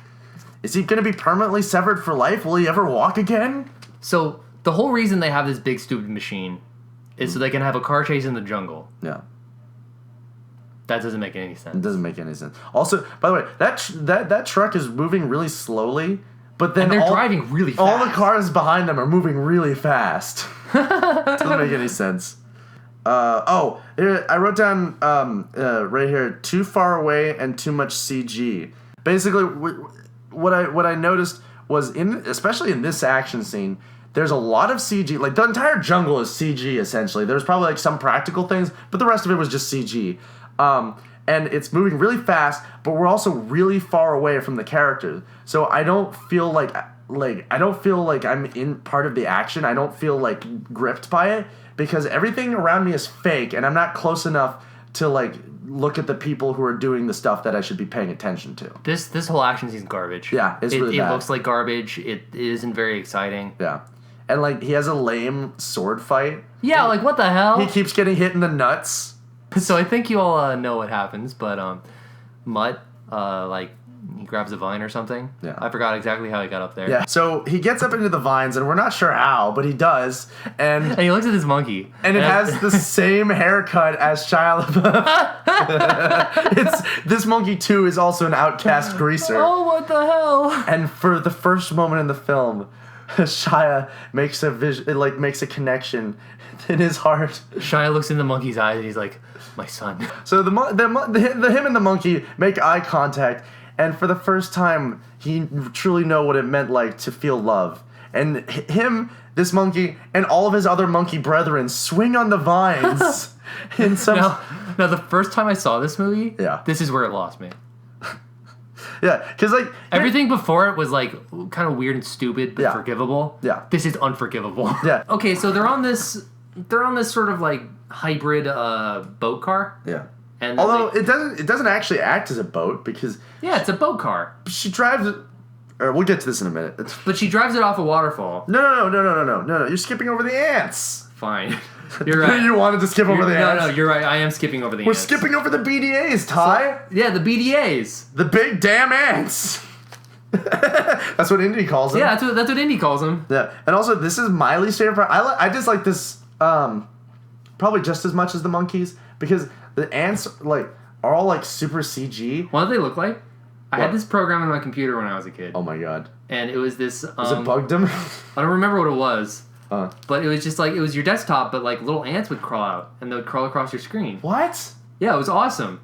Really? Yeah. I never had that. Do you have a Mac or a PC? I had a PC. Oh, okay. Because I had a Mac and we had this game called Bugdom, which has nothing to do with this movie, other than that. No, it does because the ants look like Bugdom. So they fight in Bugdom, they're all these stupid CG ants, and there's a fist fight, and it's all right, but I think that the device for this fist fight's kind of cool. Yeah. Because, so the skull is in the middle of all these man-eater ants, and the ants won't go near the skull. Yeah. Because mind control reasons. Yeah. That's cool. And the fight is taking place inside the circle. No, you know. So if one of them falls out of the circle, they get eaten by ants. No, you know what the real reason was? What? All the ants had a positive magnetic pull, and the so was the skull. So they all just went around it. No, ants represent communism. Oh yeah! Oh, you know what? You're absolutely right. Because the skull mind controls the ants. Yeah. And that's what they want to do to the world. Oh my god! I didn't even think about that. But then the Russian guy gets the most ironic death of all time, where he gets punched right into the ants, and communism takes him and pulls him down the ant hole. For some reason, every time we see a shot of of John Hurt? Yeah, that's it. Is that his name? Yeah, that's his name. Every single time we see a scene of John Hurt, he has Dracula lighting. Yeah, right on his eyes. What I mean by that is there's just a little sliver of light on his eyes. Yeah, made famous by the Universal Dracula movies. Yeah, and what's that supposed to represent? That he's Dracula? It's supposed to show that he's He's Vision. psychic? I don't know if he's psychic. I believe he's supposed to have a mental connection with Indy at this point. No, because he has the skull. Yeah. And the reason he's so crazy in the first place is because he was looking in the skull. Yeah, for a long time. And maybe he's like talking to the skull. Maybe, but I mean, in all honesty, like when Indiana Jones looks into the skull, that's when he remembers Indiana Jones's name. So I always felt like it was probably like he has like just some psychic connection to the skull and to like Indy and like whoever else looked at it. Huh. So they drive off in the amphibious car, and they're in that lake. And they go off the waterfall, and then they're like... But before they go off the waterfall... after the third waterfall, after the second waterfall, Indiana Jones takes off his hat and clutches it like it's the most precious thing to him on Earth. No, it's like on Pirates of the Caribbean, right? To secure all your items. Yeah, but like, it's more precious than his own son. But it's essentially this 3-part waterfall. It is. Where it's like they go off the waterfall, and they're like... Oh, wait a minute, there's another one. Ah! And then we're just waiting. Yeah. He's like, oh, no, there's another one. Ah! Yeah, let's set up for the new Indiana Jones boat ride coming to Disneyland. Anyway, they get to Aqaba. Oh, man, they get to not El Dorado, essentially. Yeah. And they're there to return the Crystal Skull? Why are they even there? Because the plot said so. Oh, well, because the Russians were going there. They break away from the Russians. Like, we'll do it first. Do what first? Get there. Why? Because they want the gold. Only Ray Fiennes wants the gold. Ray Fiennes? Voldemort showed up for no reason. No. He showed up as his character from Grand Budapest. That'd make this movie so much better. Oh my god. What's the idiot's name again? Ray Winstone. Yeah, Ray Winstone. So they're in this temple, and they're looking around, and there are more, like, Incan ninjas. Yeah. This part bothers me immensely, because, like, have they just been hiding in the walls for, like, decades? Yeah, they're walking through the tomb, and then they just randomly burst out of the walls. Yeah, and, like literally, pieces of the wall come up. Like, they broke out of the wall. They had those set, like, why? I think it's a really cool scene. It's a cool idea. But it doesn't. Why are they there? It doesn't make any sense. Like cars. It needs to explain how they got on the walls for me to be able to buy this happening. Exactly, like cars. Look, we'll get the cars when we get to it. So then, also, what's his face? Ray Winstone keeps leaving fat bastard trackers. Yeah. The thing that they put up fat bastard's butthole in the... So the Russians can find him. Yeah, so the Russians can find him. Okay, They get to the obelisk. Yeah. The cool obelisk. This seems pretty cool. That whole thing was practical. Yeah, it was practical. It was great. Yeah, and the puzzle wasn't bad. They had to break away the skulls. So it's a fairly simplistic the sand puzzle. fell out, but that makes sense. Like, physically, that would work. Physically, that would work up until the sand fell beneath their feet and they fall down. Like, what? How did that work? I don't know. I don't want to think about that. It hurts my brain. I think we need to rewatch that scene like 8 times in order to understand. Anyway, so they fall down, and then there's like this trap where like all the like the stairs are falling down, and there's like a pit of spikes. And again, it's a classic Indiana Jones trap, but you have to question the logic of this trap. Like, did the aliens just like? I mean, I guess they have long legs. The aliens didn't build it. The aliens didn't build it? So who built it? The Incans. Why did they build it? Because the aliens were the gods. So who is this for? The aliens. The aliens. To live in. To live in. To sit as skeletons. Look, we'll get to that. We'll get to that when we get to that. Also, wait. All right, we'll get to that in a second. But But they fall in the pit. Yeah, they land in the water. And Shia LaBeouf pops out with the skeleton, and he says, "Hold this!" No. You didn't explain it right. I explained this way better the first time. Explain it. All right. So they fall in the water, and through a scene of a moment of romantic tension, Indy and Marion, for the first time since the first movie, lean in for a dramatic kiss. Something that did they? I don't remember that. Yeah, they're leaning into each other, like it's like romantic. They're like, oh my god, we almost died. Let's embrace. And just as they're about to make contact. Shia LaBeouf, like a stupid idiot moron, pops up in the way with a skeleton. He's like, here, hold this, and like shoves it into. What do you mean like a moron? It's the best part of the movie. It's the best part of the movie. No, I mean I'm describing it but like it's stupid that he ruined it, but it's funny. I don't think it's stupid that he ruined it. I think it's great that he ruined it because I'm totally against this Indy marrying relationship. Ooh, you don't ship them? No.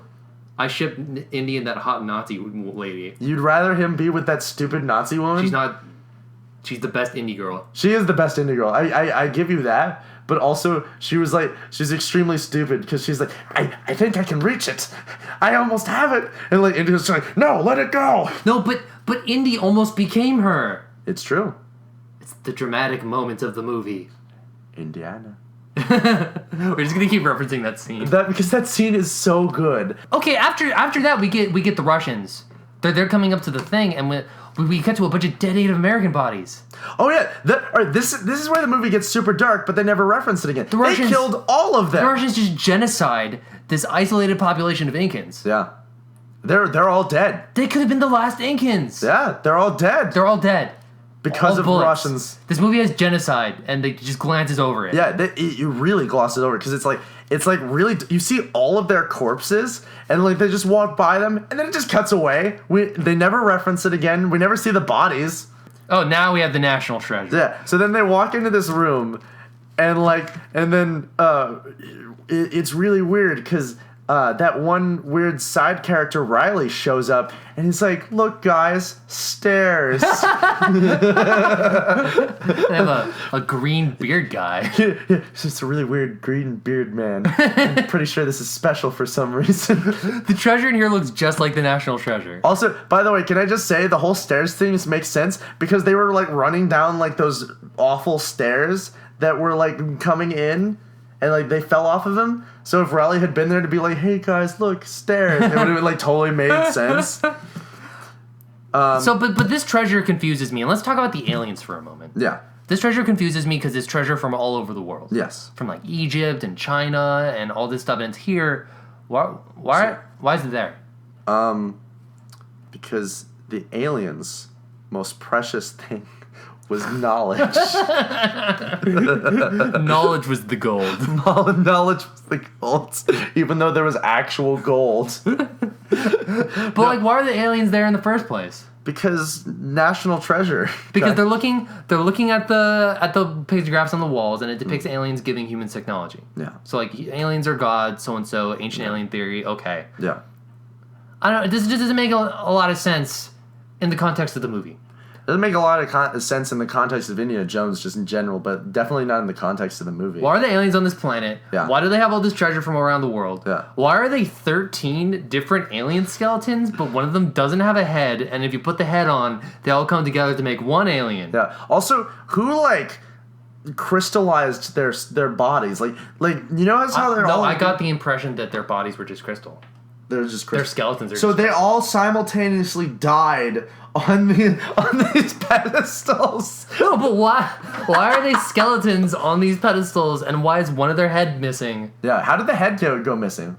Why are they skeletons? Yeah. Why are they skeletons? How did they get there? Who put them there? Also, all right. So they're in the treasure room, and this is part of it. So it's gonna come back around. They take the skull, and all right. There's this door, and in the doorway there's this huge outline of what looks to be an alien body, and like there's an impression on the wall. And what they do is they take the skull and press its face into that impression, and it opens the door. And so my question is, so like I guess it's like primitive face scanning technology, but did the alien have to walk its whole body into that door? That's the only thing that makes sense. It's the only thing that makes sense, but it's stupid. Why would you stick your entire body in the doorway? Yeah, you're supposed to like fit your body into the silhouette of your own body. It's like the door to the house with the Aqua Teen Hunger Force thing, where it's a perfect silhouette of Master Shake. Really? Yeah. Sick reference, bro. Yeah, thanks. Oh, and then we get to see to the alien chamber, basically. My note here is why. Yeah. My note is I can't even read this. Alien Comptonese. Does that make any sense to you? Can you read that? I think different people wrote these notes. Yeah, I know. I don't even remember. Oh, alien combines? Question mark. I wrote that. No, before that happens though, they put the skull back on the alien, and then it props itself back up.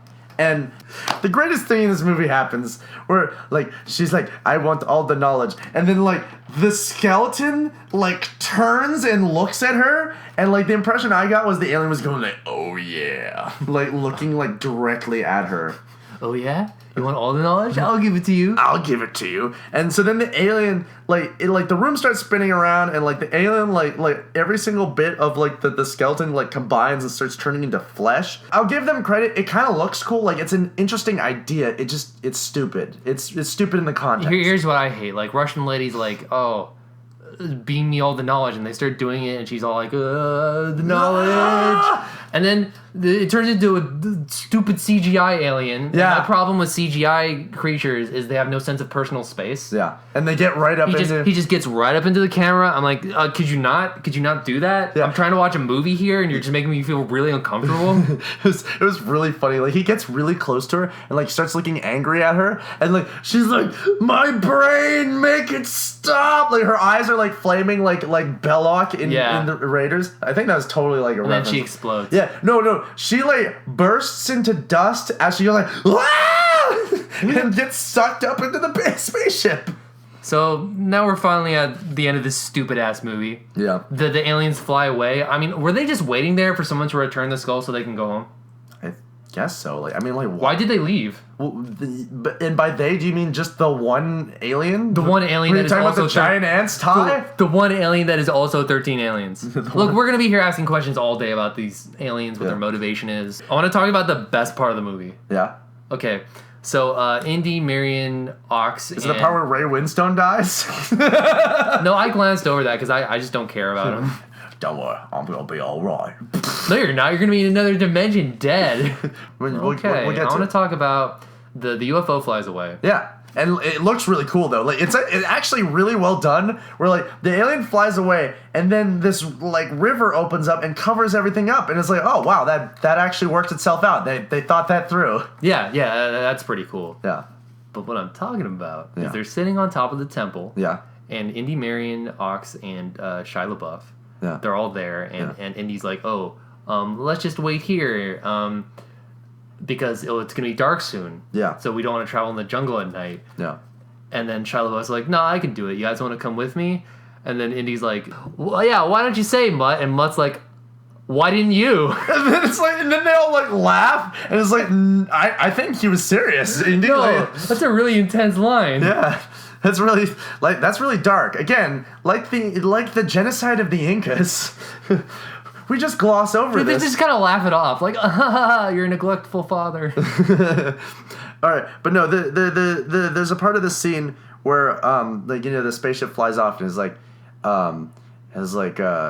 knowledge is their treasure, blah blah blah. He goes the worst line. It's where'd they go off to? Space? And then Oxley's no.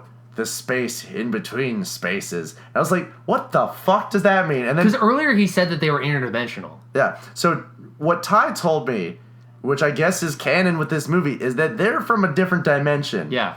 I had an enormous problem with this. What are they doing in our dimension? First of all, a lot of the stuff that happens in the movie, we shouldn't even be able to see because they're they're halfway in between dimensions, I think is the implication, right? Want to know why, Ben? Why? Because gold was their treasure. I mean, knowledge was their... You fucked up. Knowledge was their gold. And then we get the marriage. Yeah. I have a problem with this.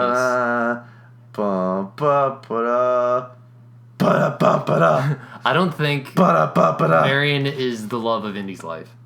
Really? Do you think it was the Nazi woman? Yeah. They had the most chemistry. They had a good well, I mean, she was hot as fuck. No, but remember that really intense scene that they had together? Which one? Just that sexy scene where it was I love Italy. Anyway, they get married. I'm not down with this. And then so Mutt's just standing in the pews and God picks up the hat, the Indiana Jones hat, and blows it to the mud. He's like, "You will be Indiana Jones." So wait. No, wait. It's not God. It's the aliens, because God doesn't. Yeah, God isn't real. God isn't real according to this movie. Yeah, I guess you're right. The aliens like interdimensionally went like whoop, whoop, whoop, whoop, whoop, and like blew like his hat to him. It's like, you are Indiana Jones now. And then he's like, this was a warning. That's what the alien said before they left. This was a warning. So Shia picks up the hat and is about to put it on when India's like, "No, fuck you, I'm Indiana Jones." Yeah, and he's like, puts the hat on. "Lol, nope, scrub." Little note, I'm your real dad now. And then Shia LaBeouf's like, "No, I'm your dad." And he's like, "No, I'm your dad." And then they all hold hands and walk off into the sunset. Ba-ba-da-ba. So Indy didn't invite Sala to the wedding. Yeah. No, oh, yeah, that's a huge problem.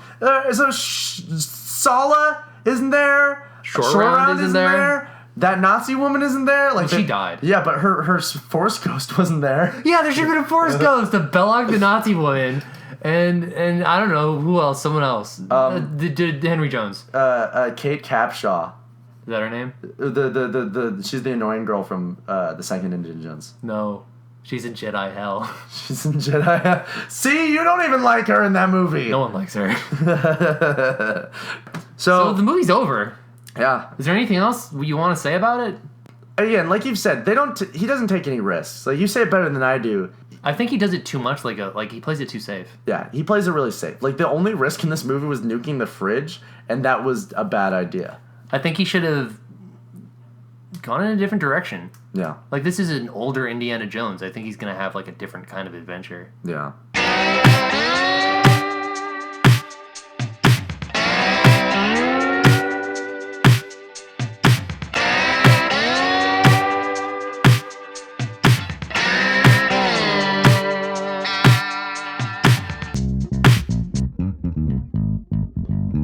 All right, welcome to the rewrite section of the podcast, where we now rewrite the awful failure that was the movie that we just watched and make it better. Awesome failure? Did I say awesome failure? I said awful failure. Awful failure. I don't think Crystal Skull's that bad. All right, never mind. No, stand by what you said. No, I'm easy. I cave in immediately. Fine, Ben. Fine. Just be like that. All right, I'll go first because mine's more vague. My Indiana Jones movie is a little bit different. I should preface this by saying that in my own head canon, once Indiana Jones and Henry Jones drank from the Holy Grail, they both essentially became immortal to a fault. Whereas they live forever, but they keep aging. And the only way they can be killed is, like, if, you know, like, they're shot or, like, you have, like, a physical injury that would, you know, impede them and force them to die, basically. So that, in my headcanon, they could technically live forever, but they'll still age and be, like, really old. Yeah, that makes sense. Because that's how it was in the old guy in Last Crusade. He was super old, but he had been there and he had drank from the Grail. Oh, yeah, that's clever. Yeah. All right, so that's my headcanon. So that's just the preface. So we open in sandy desert with the title. Where is this? Mexico. Mexico, 1981. Are we gonna see those pots break? No, none of those pots. Those were from Mexico. They were from Mexico. In fact, actually, I will have pots, but I will make sure they're not broken. Make sure you use better sound effects. Okay, go on. All right. So, classic indie fare, where we have, like, Indiana Jones, like, climbing, exploring, but we don't see his face. It's mostly just his silhouette. And then he goes through and finds an ancient Mayan temple, and you know, there's the, like, you know, traps and stuff that he goes through. And at the end, there's a big crystal skull on a pedestal, which he takes, and the floor falls through, but he has to use his whip to, like, kind of, like, whip around, make his way out of the temple. As soon as he gets outside, he's picked up by his father Henry in a car, And like it's like, well, what the fuck? How is he still alive? He's like, he has to be over like 100 years old by now, right? So, but like he still seems pretty jovial. He's like definitely like a lot older, but like he seems pretty healthy and like excited. But unfortunately, there are a bunch of like tomb raiders and such attacking them. Who also want the skull. Tomb Raiders, so rival archaeologists? Yeah, rival well, like, they're shady archaeologists. They're just in it for the money. I see. Yeah, grave All robbers. they want is gold. Oh, no, it's just a bunch of him. It's a bunch of him, which is why he's not part of the movie. Anyway, so they make a daring escape, but unfortunately his, like, the way I see it, there's, like, an explosion or something, and the shrapnel goes directly into his father's heart, and he dies. So the next scene is they go back to the college town where Indiana Jones lives, and there's a memorial service for Henry. And Saul is there because they were friends, and like, you know, he's there to console him. But there's like a strange guy at the funeral that none of them recognize. Oh, awesome. Yeah, so Mysterious. They're like, oh, what? Who's this?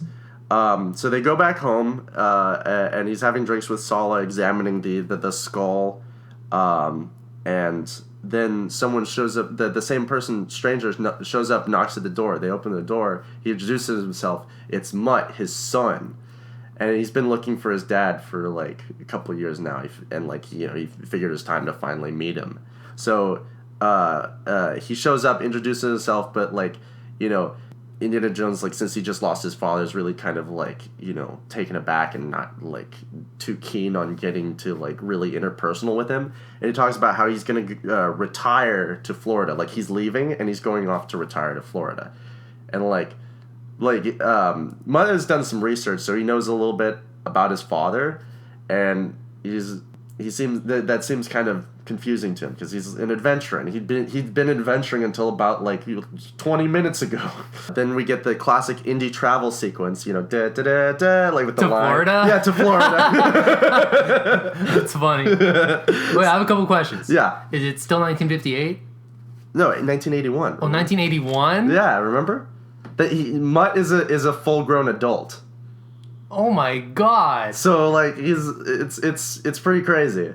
Is he still the lovable scamp we all know and love? He's still a lovable scamp, but like he's an adult who has like a job and shit, and like. Is he still played by Shia LaBeouf? Yes, in my head canon, yes. Oh my god, this is amazing. All right. Well, wait a minute.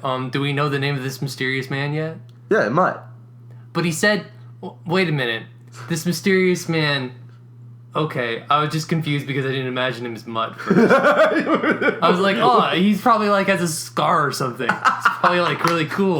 No, because he said he's somebody that Henry Jones knew. Yeah. So Henry Jones. Well, it's not someone that he knew. I just said some strangers at the funeral. Oh, okay. I made a few assumptions. Yeah, because I said Sala was there because he knew Henry, and also because he's friends with Indy. And how old's Sala? Sala's really old, and like the reason why he doesn't go on any adventures with Indiana Jones anymore, he didn't drink from the Grail, so he doesn't have any like youthful like. Yeah, he's pretty old. Yeah, like he's super old, so he's like there, like, but he's still like joking, like, oh, Indy, like, but like, you know. Is like, I'm sorry you're retiring, and then, so then we go to Florida. Uh-huh. But Mutt follows Indy, and like so you get the sequence, but you also like see like Mutt in the background, kind of like following him. So are there two dots? Is there like an Indy dot, and a Mutt dot following him? Sure, I'll go with that. Cool. So then. I had like this idea where like, you know, he's like in Miami or some shit, and like he's looking at his new home, which is like classic like gross ass like old man house type of thing in Miami. So like Mutt's like, oh man, he must really be retiring. But then he sees him like going to all these strange places. Like we're kind of like following Indiana Jones going around like doing kind of these weird things, and it looks like he's following clues to somewhere. So then I imagine maybe like he takes a boat like out to like some island or something, and like they end up in like the middle of nowhere, and like Mutt's been following him, and he's looking through these caves. But he runs into Mutt because Mutt's not like very like good at hiding, So, like, you know, Indy's like, what the hell are you doing here? Why are you following me? So I'm your son. And he falls down a ladder.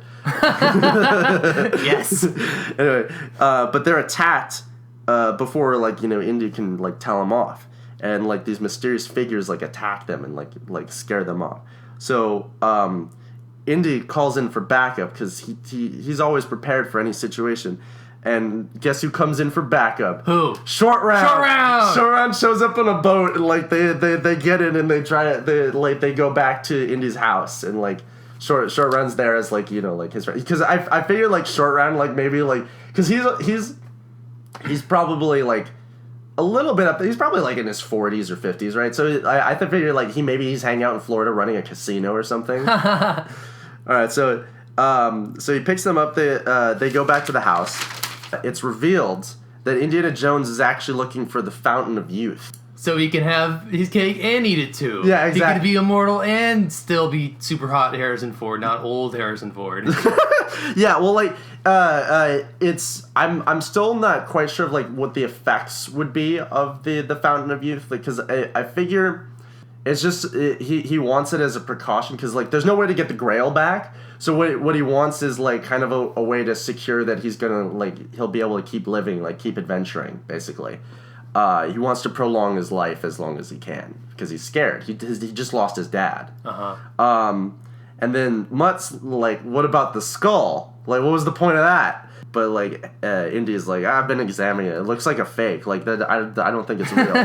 But like Mutt refuses to believe that it's fake. So like the rest of the movie, he's just carrying the skull around, like kind of like no, it belongs in a museum, and it's like it's fake. Anyway, so they go back to the caves, make their way through, but they're attacked again, and like these mysterious figures come out and like attack them. But Indiana Jones is all clever or whatever, figures out that they're actually just like mechanical trap devices, and so like, they were actually just, you know, placed there to stop people from getting in, and like, you know, they could kill you, but he knew how to get around them. Well, that's weird. So he stumbled into a Pirates of the Caribbean that someone set up. Exactly. So they find the fountain, and Mutt and Indy get into an argument though. Like he's still like kind of like, it's like, why are you?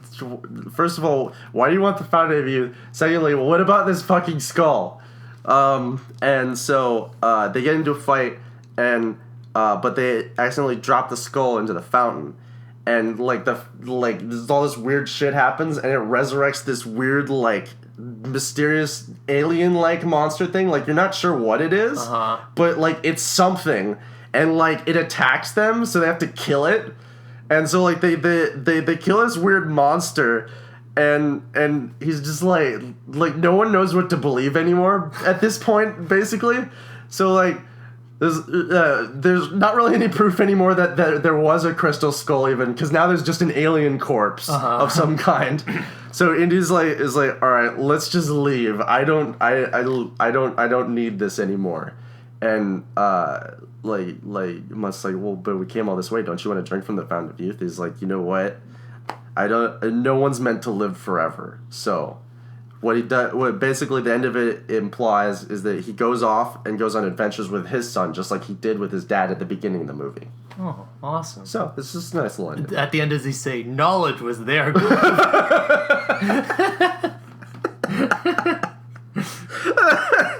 They live in a space in between spaces.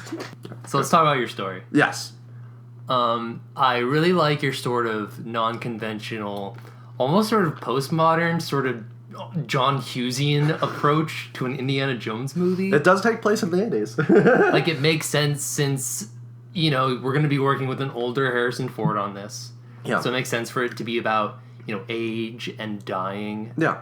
And it's just funny that, like, you know, in 2008, like, you know, the 2000s, the postmodern art movement, that you would have this sort of like half funny life comedy based on an aging action hero. Like, it's funny that he would go to Florida to retire, but that makes sense because the Fountain of Youth is supposed to be there in Florida where all the old people go. It just makes sense. It's funny. Okay, good. I'm glad you liked that because I wanted to take a different approach. I really wanted to go with the whole him like living a lot longer life because of the Grail.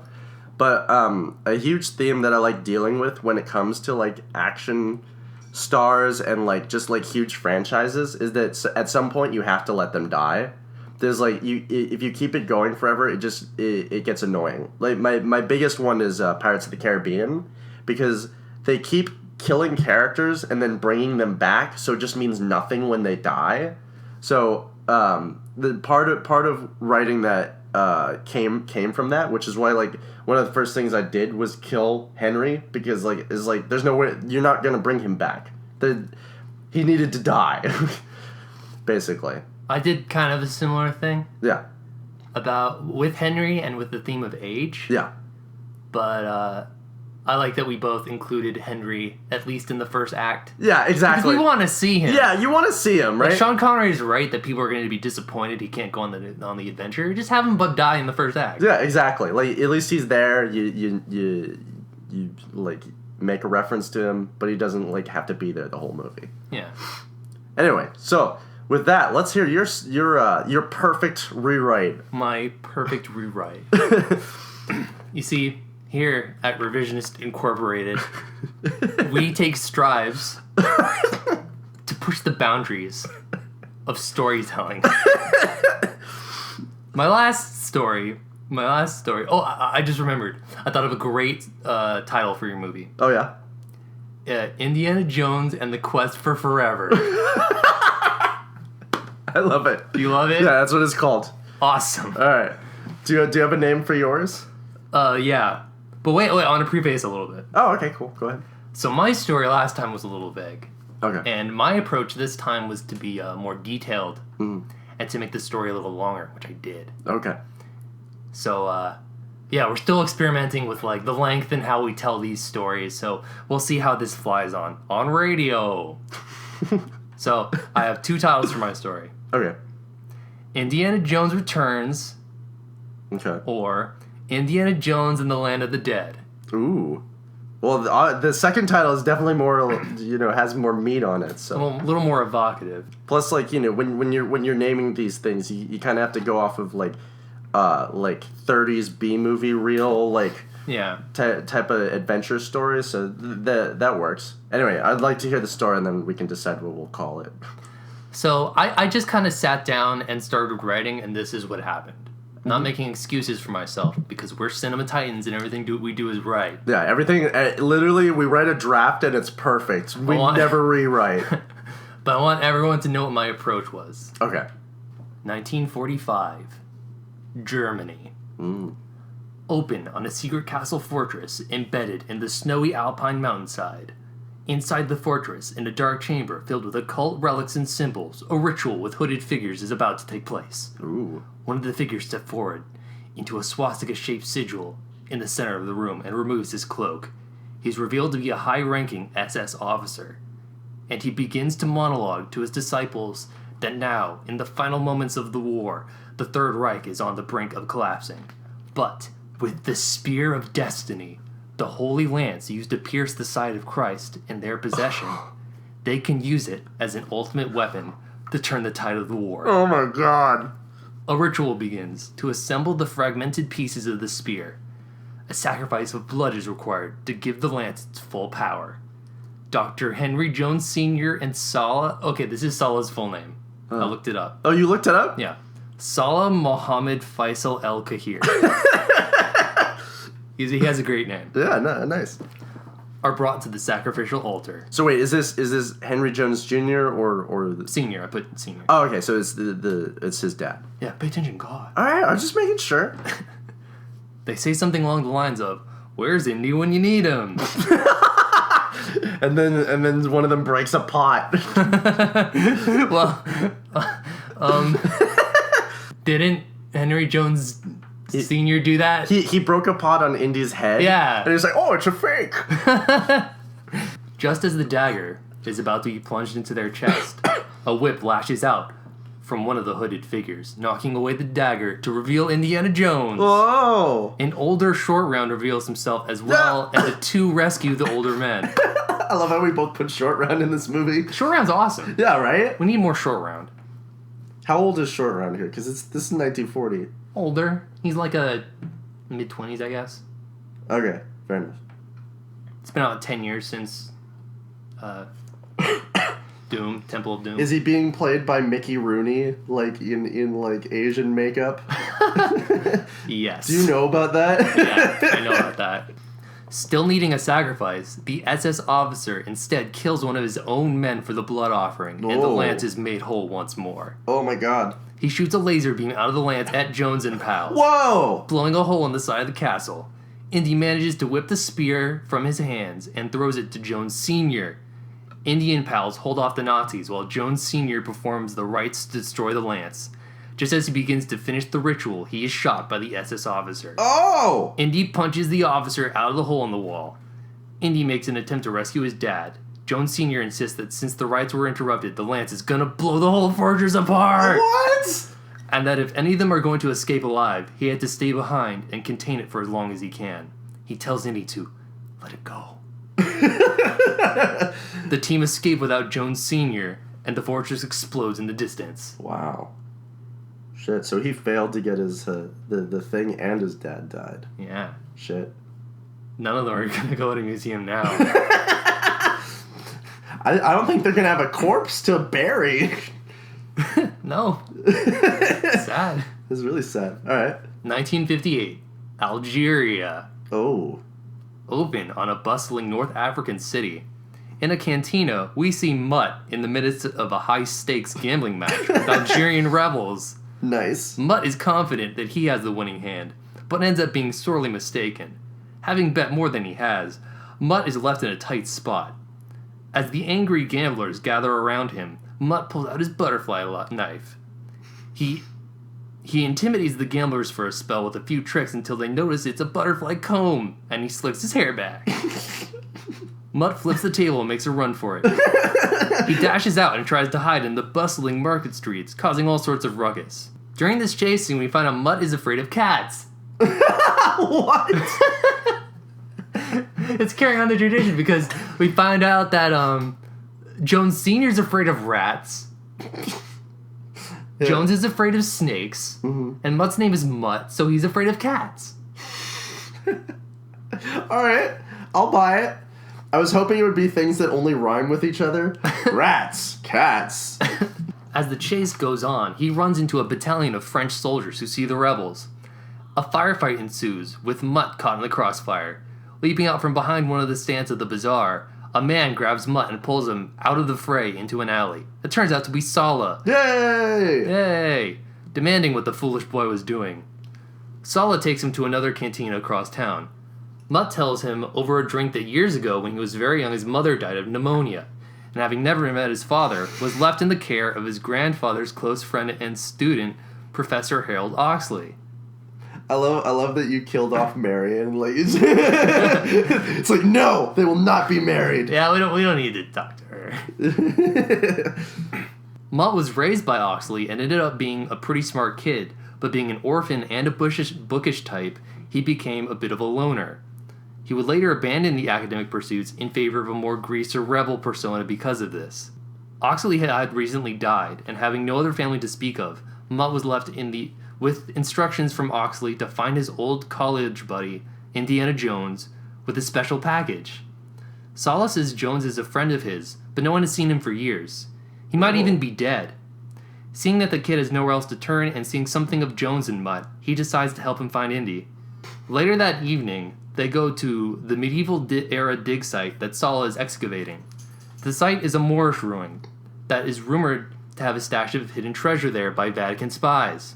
As they arrive at the site, Sala is just finishing telling Mutt about the adventures he and Indy had, and how after his father's death at the end of the war, Indy was never the same. He blamed himself for his father's death and did all he could to try and fix his mistake. He obsessively excavated the ruins of the Grail Temple for years, until his funding was cut from the university and he was eventually fired for his crackpot theories. Shit. His friends tried to help him out of his grief, but it was no use. One day he simply vanished without a trace, presumably to search for an artifact with the power to bring back his father. That night, while sleeping at the excavation's base camp, Mutt sees a strange light coming from the dig site. Out of curiosity, he goes to investigate. He sees a group of men who appear to be mercenaries scouring through the site, culminating together in the main hall of the temple complex. He sneaks closer to get a better look. He sees a man dressed differently than the others, more refined, looking less brutish, except for a scar across his face. His men come to him empty-handed. He reaches into a bag and pulls out an otherworldly-looking crystal skull. He seems to communicate with the skull, and after receiving a revelation, locates its secret trigger. It opens a compartment, where he finds a small chest. Just as Mutt is going to leave and warn Sala, he is captured. The man with the scar interrogates Mutt as to who he is and what he has seen. They decide it might be dangerous to leave him alive and resolve to kill him. To kill him. Suddenly, on horseback, Indiana Jones bursts into the scene and rescues Mutt. Gunshots, pow pow, are fired. Bang bang. Gunshots, bang bang, are fired, waking up the encampment, who come to fight off the raiders. And I imagine Indy with a beard. Okay. This is important. Okay. Not really, I just think it would be cool. I was really hoping that would come back for something. And he has like a poncho or something? Uh-huh. So he's kind of like the man with no name? Yeah, Okay. but Indiana Jones. Okay. He's a little more cowboy-esque than he was before. Okay. After the action settles, Indy and Solo realize who they're fighting beside and joyously embrace each other. It turns out Indy has been questing the world for various artifacts, like the Fountain of Youth and the Garden of Eden. He tried living in Miami for a little bit, but that didn't work out. While on his travels, he met a man named Callisto Ibanez. Callisto Ibanez? My original character. Oh, shit. He's the man with the scar. Oh, okay. Was he the man with the scar that was at my funeral? Yes. He's there too. Our movies are both canon with each other. Yes. A psychic and illusionist from Spain. Callisto was mostly a fraud, but his knowledge of esoteric and occult lore proved useful to Jones. The two decided to use each other for their own benefit, looking to betray the other when one's goal was met. In their journeys, Callisto came across a fabled crystal skull. The mysterious artifacts were said to grant psychic powers to those who wielded them. Indy thought the skull was a load of crock. That's a load of crock. That's a pile of shit. But as Callisto communicated more and more with the skull, the more powerful he became. Soon he found that the skull had a name. Bear with me. Tahatnadal. That's his name. Okay. Is that like Jeff in Mayan? Yeah. Frank. The skull's name is Frank. I'm just gonna say Frank from now on. And that he was once a powerful Olmec priest. Using the skull, Callisto was able to clairvoyantly locate Xibalba, the land of the dead. Whoa. Frank tells Callisto that if he were to go to Xibalba and bring him back to the world of the living, then Frank would grant Callisto the power, fame, and fortune that he had always desired. Wow. To open the door to the land of the dead, Callisto needs to complete the key. He stole one piece from Indy, just ran off with the second one, which, he found at the ruins that Sala was excavating. Okay. Leaving just one more piece to go. Callisto is always one step ahead of Indy because the skull tells him where to go next. And he has used the skull to amass a group of followers. If he resurrects Frank, the world as we know it could end. We're actually sticking with Frank? It's easier to say than the other thing I came up with. Where'd you get that name? Like, did you... I made it up. Alright. I just what's Mayan sounding? Seemingly hopeless, Mutt gives Indy the package and explains he was sent by his old friend Oxley, and that he might know his mother, Marion Ravenwood. Whoa! Though sad to hear of her passing, Indy's a little cold towards Mutt. He opens the package and is revealed to be the secret journal of Marco Polo. Oh! Along with notes from Oxley. Whoa. Detailing the location of the key pieces and the gates of Xibalba. Really? Yeah. Oh shit. Would I lie? I'm just excited. I'm in it in this story. Keep going. Ecstatic, Indy and Saul are eager. They're eagle to find the They next... turn into eagles? Oh my god, this is the greatest story ever. They are eagle to find the next piece and stop Callisto. Mutt demands to go as well. Indy refuses at first, but is convinced by Sala to have some sympathy for the boy. Travel montage to China. Dun dun dun dun dun dun dun. There's a red line going across the screen.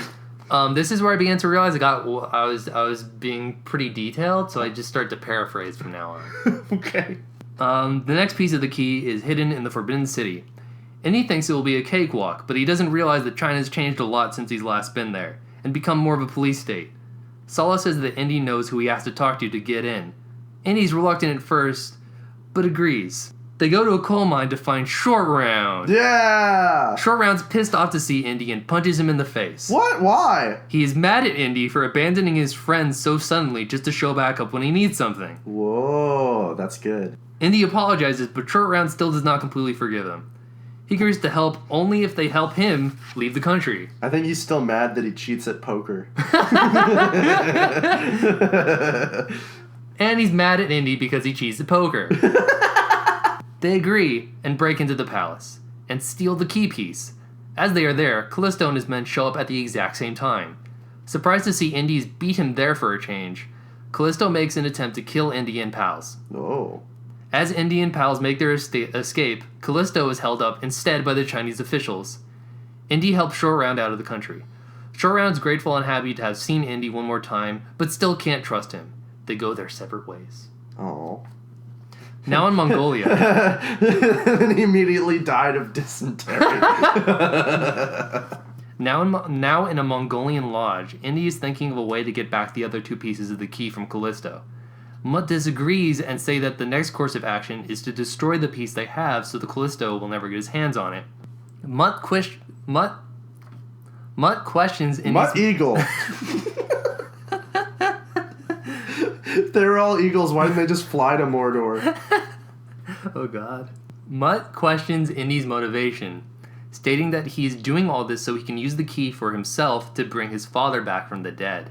Ooh. Indy denies this motive, that his motivations are that selfish. But as he hears his motivations out loud, he becomes snappy and defensive. Ooh. Mutt leaves in anger.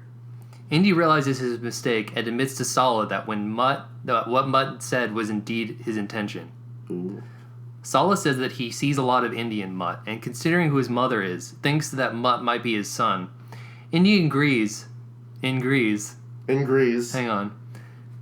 Indy agrees and says that he knew from the start. Let me just start the sentence from the beginning because this story's long. Mutt Eagle, Indy die. Indy smash. Indy agrees and says that he knew from the first moment he saw him, but didn't want to admit it. He was ashamed that he had become too obsessed on his quest to be a father or a husband to Marion. He was embarrassed that in a way he had become his father. Oh, wait. Because his father was obsessed with the Grail. Yeah. That's awesome. But quick question, did he... So wait, he married Marion? No. He's embarrassed that he didn't. That he didn't marry her. Yeah, he was too obsessed to even know she was pregnant. Oh shit. Yeah. Then in your head canon, when did he impregnate her? I don't know. Do you think he you know, because they obviously banged in Raiders. Yeah. So do you think that he he got her pregnant then, and then he just went off and did his own thing? I believe that's something he could have done. Yeah. Well, I don't know if the timeline works out, but... Yeah. Indy thanks Sala for being a great friend and for helping him in his time of weakness. Sala leaves to get Mutt before he leaves Mongolia. Sala convinces Mutt to return, but when they do arrive at the lodge again, it is ransacked and in ruins. Ooh. Callisto has avoided the authorities, using his psychic powers to influence them. Right.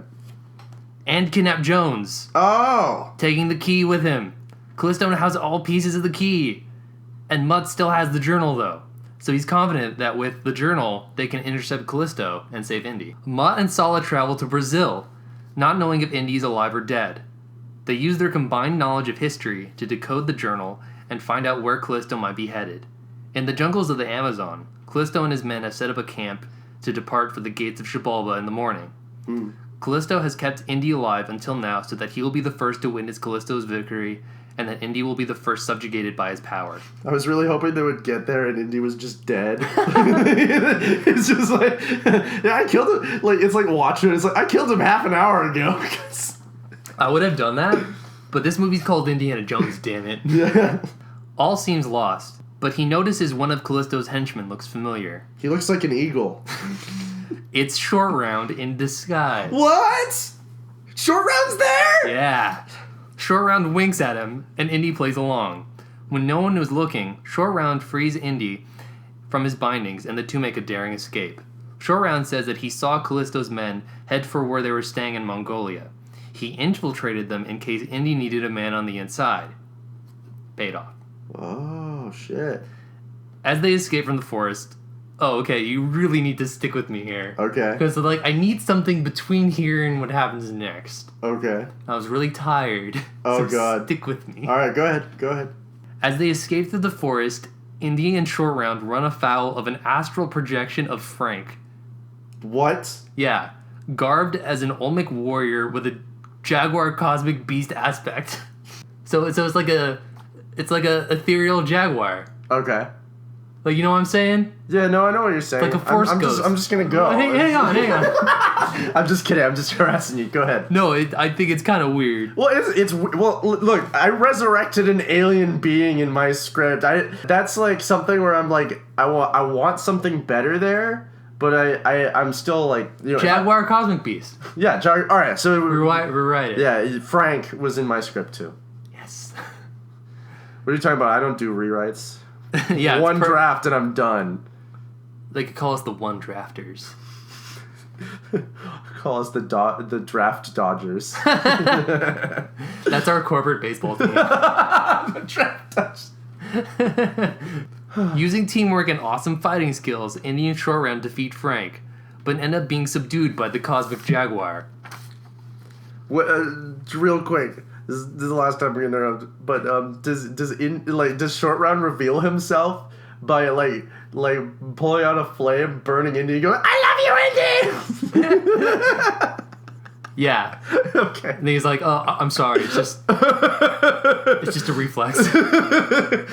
Yeah, just at some point in both of our movies, he has to go like, "I love you, Indy." That's my favorite line. I love that. It's great. I love Short Round. Well, it's a good moment. It made me really sad. He loves him. It's great. Go ahead. Just when it seems that the end is upon them, Mutt and Sala burst in on all-terrain motorcycles. Whoa! Destroying the Jaguar projection. Whoa! The gang is all together again, and Indy takes a moment to apologize for how he may have hurt his friends and family. Taking time to rest until morning, Indy and Mutt have a private moment, where Indy embraces Mutt as his son, and the two resolve to finish this as a family. And they both form an eagle! They turn into their own astral projection. I imagine an eagle with a pompadour and an Indy hat, a whip in one wing, and a switchblade in the other. And it combs its hair. In the morning, they decide that it might be possible to ambush Callisto before he has a chance to open the gate, if they get there first. Okay. Departing through the forest as fast as they can and using the journal as a guide, they arrive where the portal to Xibalba should be, but it appears to be nothing but a jungle. After careful examination, it appears they are in an ancient, overgrown Olmec city complex. Using his archaeology skills, Indy finds the main temple, where the gate to Xibalba would be. When they find it, they are immediately ambushed by Callisto. It turns out the closer the crystal skull gets to the gate, the more powerful it becomes, and by consequence, the stronger Callisto's powers grew. He had already become so powerful that he could read Indy's mind as he and his friends were making the plan to ambush him. Callisto uses the key to open a swirling portal to the land of the dead. Callisto forces Indy to use his mythological knowledge to navigate him through the traps and trials of the other world, such as a knife room, bat traps, sinking sand traps, and reanimated skeletons. Wow. After passing through all of the trials, they end up in the halls of the dead, where they are surrounded by the souls of the former living. Indy finds his dad and his mom. What? Mom Jones. What? So Marion's alive? No, Indy's mom. Oh, Indy's mom. I thought you were just... Wait, so did they bring back Marion too? Yeah, she's there too. She's there too? Okay. That's in the next sentence. Oh, okay. And Mutt finds Marion. Okay, cool. I was really hoping in your anger of him marrying Marion, like you just like and they don't find Marion because she's burning in hell. Yeah. Go ahead. For what seems like the first time, the Joneses are together as one happy family. Aww. Short Round and Sala find their lost loved ones as well. As everyone is getting reacquainted, Callisto... Here I begin spelling it Castillo. Holy fuck, how tired were you? It was like 2 last night. Castillo Eagle. Callisto demands that everyone witness his glory. He channels psychic power into the crystal skull, and a body grows out of it. Oh, jeez. Frank is resurrected in the flesh. Instead of granting Callisto... I'm sorry, it just hit me that you said Frank again. Instead of granting Callisto power and riches as promised, Frank vaporizes him instead and proclaims his intention to reestablish his empire in the land of the living. Oh, jeez. It seems that all is doomed. As the group accepts their fate, Jones Sr. and Mrs. Jones and Marion and Marcus Brody and all of the group's loved ones... Oh, Marcus! Yeah, he's dead, but he's there. Yeah, awesome.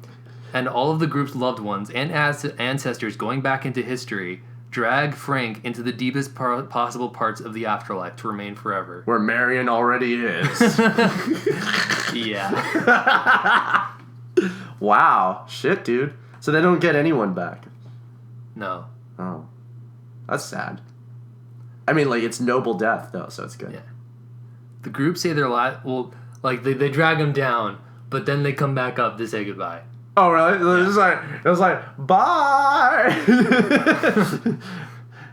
The group say their last goodbyes with their loved ones and return to the land of the living. The key is disassembled and split among Indy, Sala, and Short Round for hiding across the world, so that no man might use the power of death against the living. On closer examination, Mutt removes the overgrowth and the dirt on the buildings to reveal that they were made of gold, and they were in El Dorado the whole time. What? They split the discovery amongst themselves. Short Round uses his wealth to secure a better living for himself and his friends back in China. Indy and Sala donate their finds to the museums of the world and use their wealth to further archaeology. The significance of their discoveries leads to the university giving Indy back his job. Indy writes a series of books about his past adventures. Mutt and Indy now live together as a family and go on to have many more adventures in the future. Finn. Oh, dude, I was doing the theme to Gone with the Wind over the... Oh.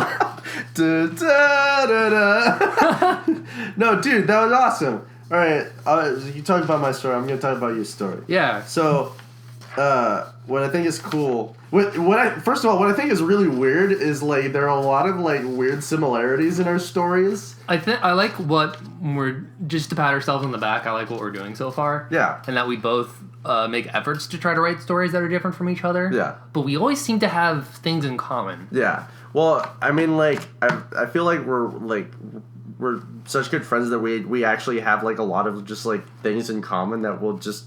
There are themes that will run through regardless whether... Because, like, we did not, like...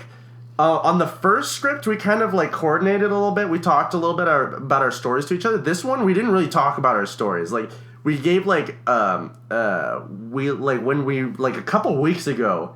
When we were just starting, we kind of, like, glazed about ideas together. Yeah. But coming in today, I had no idea what your story was going to be about. So, like... I didn't either. Yeah, so it's kind of weird that it matched up interestingly. But what I really like about your story is, one, the movie starts off at what would be like the end of another Indiana Jones Yeah, that was movie. my intention. I thought that was really cool. Like, it's like that it's the part where, like, you know, like the bad guy, like, melts and, like, but then his dad dies and you're like, oh shit. And then it almost turns into a kind of, like, Metal Gear Solid 2 type of thing where, like, instead of following Snake, you're following Raiden. You're following Mutt. And that's really interesting. It's interesting way to go about it. So I think, like, you had, like, a lot of really cool ideas in that area. But especially when it gets into the adventure, though, like, there's a lot of really cool stuff. I like the way that you handled, like, Indiana Jones dealing with his father's death a lot better. Because mine's pretty straightforward. It's like, mine's more comedic than anything else. He goes to Florida to retire, but like, he's been adventuring around the world and kind of, like, abandoned like everyone who's helped him. Like he only calls upon them for favors. Well, which I feel kind of nervous about because it makes Indy seem like kind of like a dick. But in my script. But he is though. Like the thing is like I mean if you really think about it through the movies, he does kind of abandon his friends. The only one who comes back throughout the movies are Sala and Marcus. They're the only two people who remain constant as friends throughout the movie. And everyone else, like he like, who knows what the hell happened to Marion. I'm ignoring what happened in Crystal Skull. So, because like she died of pneumonia. She died of pneumonia. Then there's Kate Capshaw. I forget what her name was in the movie. Willie. Oh yeah, Willie. Yeah, Willie. Yeah, there's Willie. Which is a boy's name. Yeah, but like, think about it. At the end of every movie, they're like, "Oh, we love each other. Let's fuck." And then the next movie, they're gone. And it's very much James Bond logic, which is fine. But the thing is, it does make him kind of a dick. And it's cool to acknowledge that, especially since like we're at an age where we kind of acknowledge those kind of things. So everything to an extent kind of gets postmodern in some way, where it talks about things that like older movies wouldn't really talk about, you know. So I think that's a really important thing to acknowledge, that he is kind of a dick, and I like that because he acknowledges it. You don't do it just as like he abandons them and then everything's fine. He abandons them. They're all mad about it. They become eagles, and then they all forgive each other.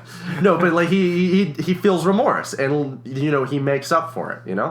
So the fact that he makes up for it makes it it makes it work. So anyway, overall, great story. I liked it. Awesome, thank you. Yeah, I wanna pat ourselves on the back again and say that we both did a great job. Hey! All right, another revision complete, Ty. So what are we going to be reviewing and rewriting next week? The next movie we're going to correct is I, Frankenstein. Ah, yes.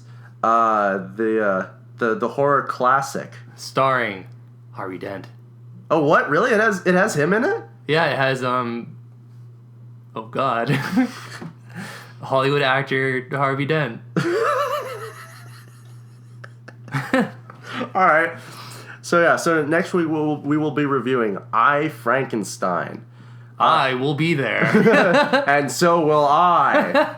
You might even say we have an eagle eye. So please like us on Facebook. Go subscribe to us on iTunes. Find us on SoundCloud. You can find us at Podomatic. What's our email? Well, our email? Yeah. It's the Revisionists podcast at gmail.com, I believe. Email us with suggestions and questions and comments, and perhaps we'll feature it on the internet. Yeah, exactly. Please, definitely write us in. Let us know what you think of the show. In fact, actually, another thing is, if you want, if it's good, write us a short synopsis of your version. Of our version. What? Their version of our version of the movie. Their version of our version. Yeah. Yeah, just write us a short synopsis of what you think the movie should be, and if it's good, we'll read it on the show. And we will admit that you are a the cinema lord. Titan. No, it's like a demigod. Cinema demigod. Like you're like... Yeah, honorary. Like we fucked your mom and like now you're half god. Yes, audience. We had relations with your mom. So thank you very much for listening to the show. Please subscribe, like us, comment to us. We like, honestly, the biggest thing for us is we'd love to hear from you. Do whatever you want, but write into us, and we'd be more than happy to hear from you. Thank you very much. Tune in next time. Good night. Or morning, depending on when you're listening to this. The end.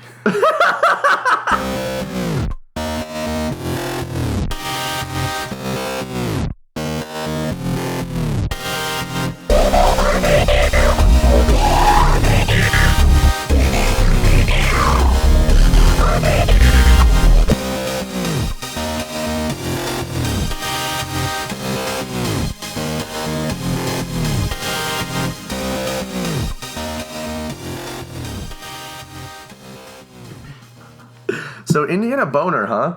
Indiana Bones. Indiana Bones. I know, but you should have made that S more clear because it looks like an R. Well, these notes are for me, not you.